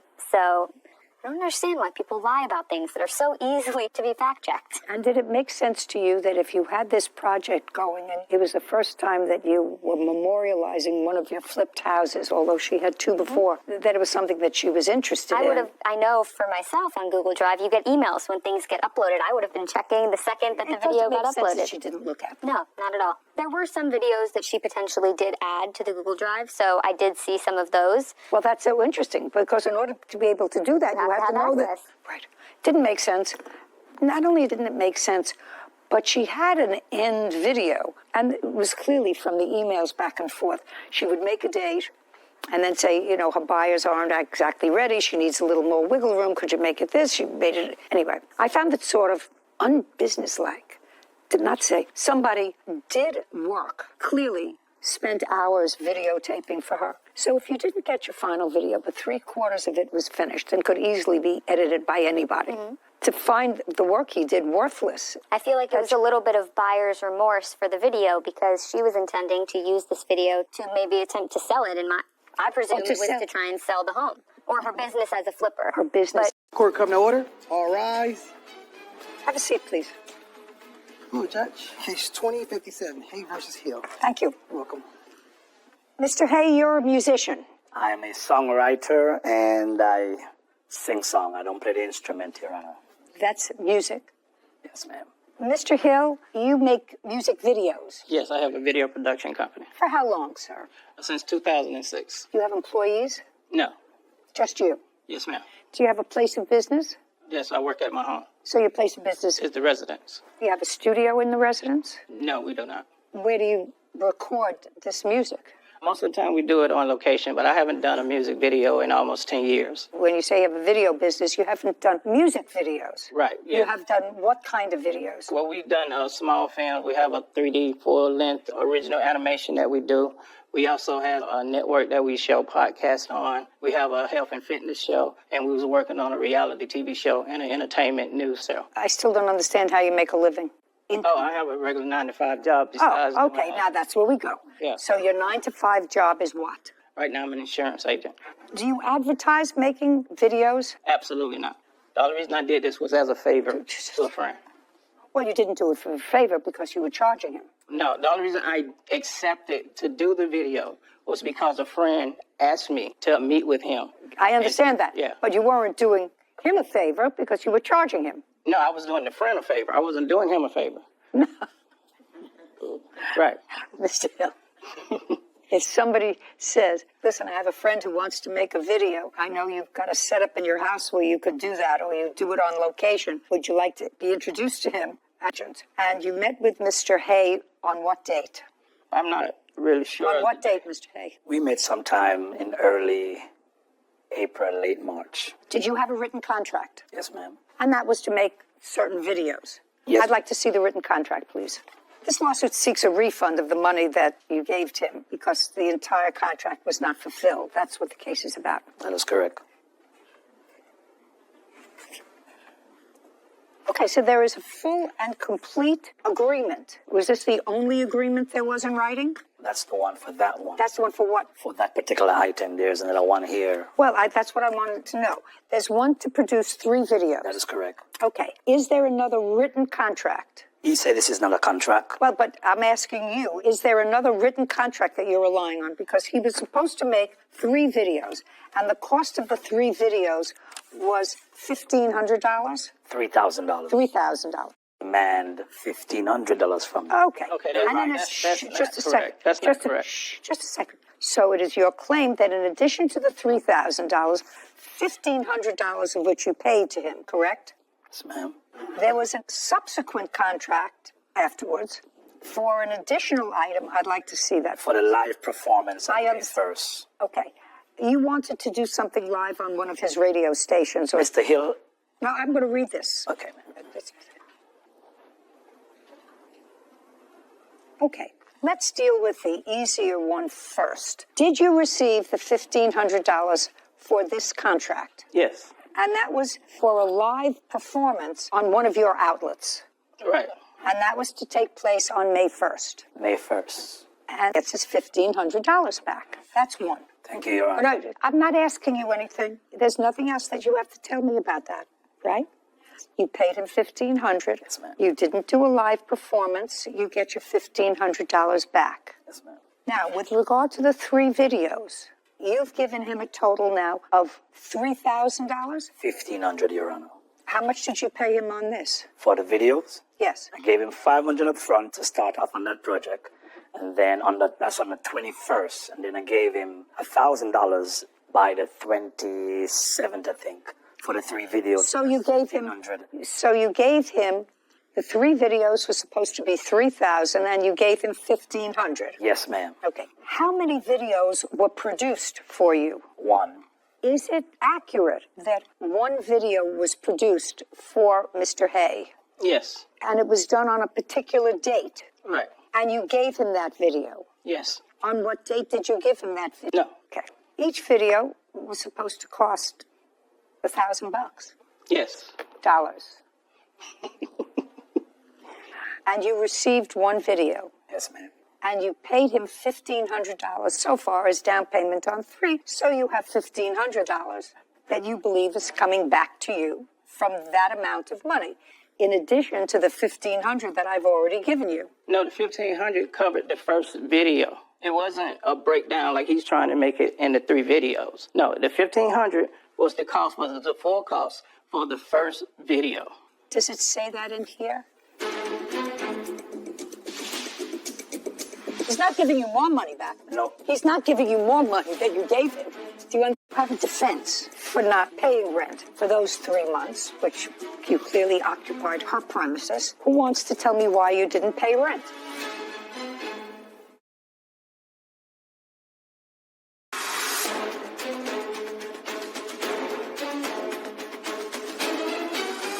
Edmund Hay claims videographer Ramsey Hill breached their music video contract. Kevin, would you please ask Mr. Hill to show me where in this contract, and I may have missed it, that $3,000 was to be paid for 3 videos. Right. But the first one cost half, cost $1,500. All I want you to do is to show me in that contract where it says that. If it says that, then Mr. Hay gets back the $1,500 from live music performance. The music video production won $1,500. Just a second. Can I see it, please?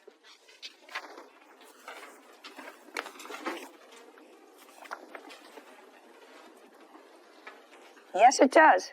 Mr. Hay, that's a produced video, correct? Correct, ma'am. Okay, well, So, and you're absolutely right. What? so the reason why I'm suing him for the extra $1,000, Your Honor, is for the live performance that he didn't perform. I had to hire 2 other persons. That's not his problem. He didn't perform. He didn't do the live performance. No, first of all, and you're getting your money back. He's not giving you more money back. No. He's not giving you more money than you gave him. Do you understand? He's giving. Your Honor, may I say this, please? You could say whatever you want to say. He's not paying for you to do another live performance with other people. He didn't perform pursuant to the contract, and you're getting your money back because he didn't perform that contract with. For the videos, correct? For the videos, he produced one, and one was $1,500. That's what this contract says. The contract is about making 3 videos, Your Honor. That's all right. If you want to look at it, do you want to see it? Have we shown it to you? No, I'm asking pertaining to what he says. He says pertaining to just 1 for the $1,500. It says it's clear Music video, #1 production, $1,500. Number one, which means there's two more need to be done. Correct, but the first one was, just a second, the first one was $1,500. He could have very easily said, Mr. Hay, production #1, $1,000. Production #2. He explained that like he just said to me, and he wrote that in words for that purpose. This is what the court is bound by, sir. Not what he may explain to you, because you cannot modify in the law a written contract by oral communications between the parties. It's in writing. If you wanted him to write production 1, $1,000, then he would have said, write production 1, that each video was, that speaks for itself. On the initial contract, he has to give you a refund of $1,500. On this contract, he produced #1 video for which you paid him $1,500. That's what the contract calls for. We are done here. Thank you very much. Thank you, Roger. Well, it's a fair decision. There is no breaching of my end on the contract. It would never have been any money if he'd have kept things on course. How did I breach the contract when I'm here getting the money for the contract? I'm not working with anybody like that anymore. You cannot have an oral modification of a written contract. So I think it's a good lesson for people signing written contracts that if you don't agree or you have a different understanding than something that's listed in the contract, don't let the other person just explain it away in the moment, because as we've seen, that doesn't hold up in court, and your rights are going to be really limited to what's... The bench by the lake. Every morning at 7 a.m., Thomas sat on the old wooden bench by the lake. Rain or shine, summer or snow, he was there, always dressed in a pressed gray coat and holding a small, wrinkled photograph in his hand. The photo showed a woman with warm eyes and a crooked smile. Her name was Eleanor. They had met by that very lake nearly 50 years ago.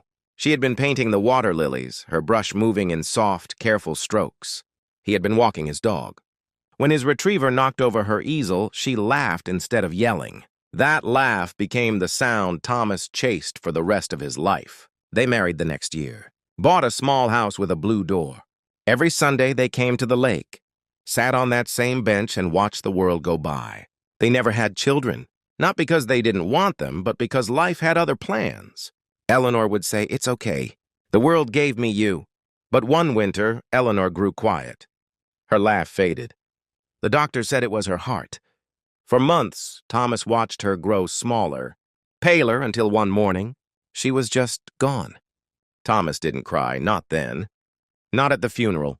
Not even when he walked back into the house, filled with her scent but empty of her presence. He simply folded the photo and went to the bench. He came back the next day, and the next.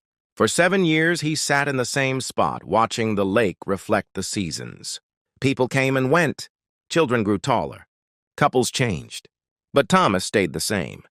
Some people thought he was odd. Others pitied him. A few stopped to talk. He always smiled politely, but his eyes remained on the water. One autumn morning, the townsfolk noticed the bench was empty. The gray coat was gone. So was the man. But folded neatly on the bench was the photograph. On the back, in shaky handwriting, were the words, "I waited long enough. I'm going to find her smile.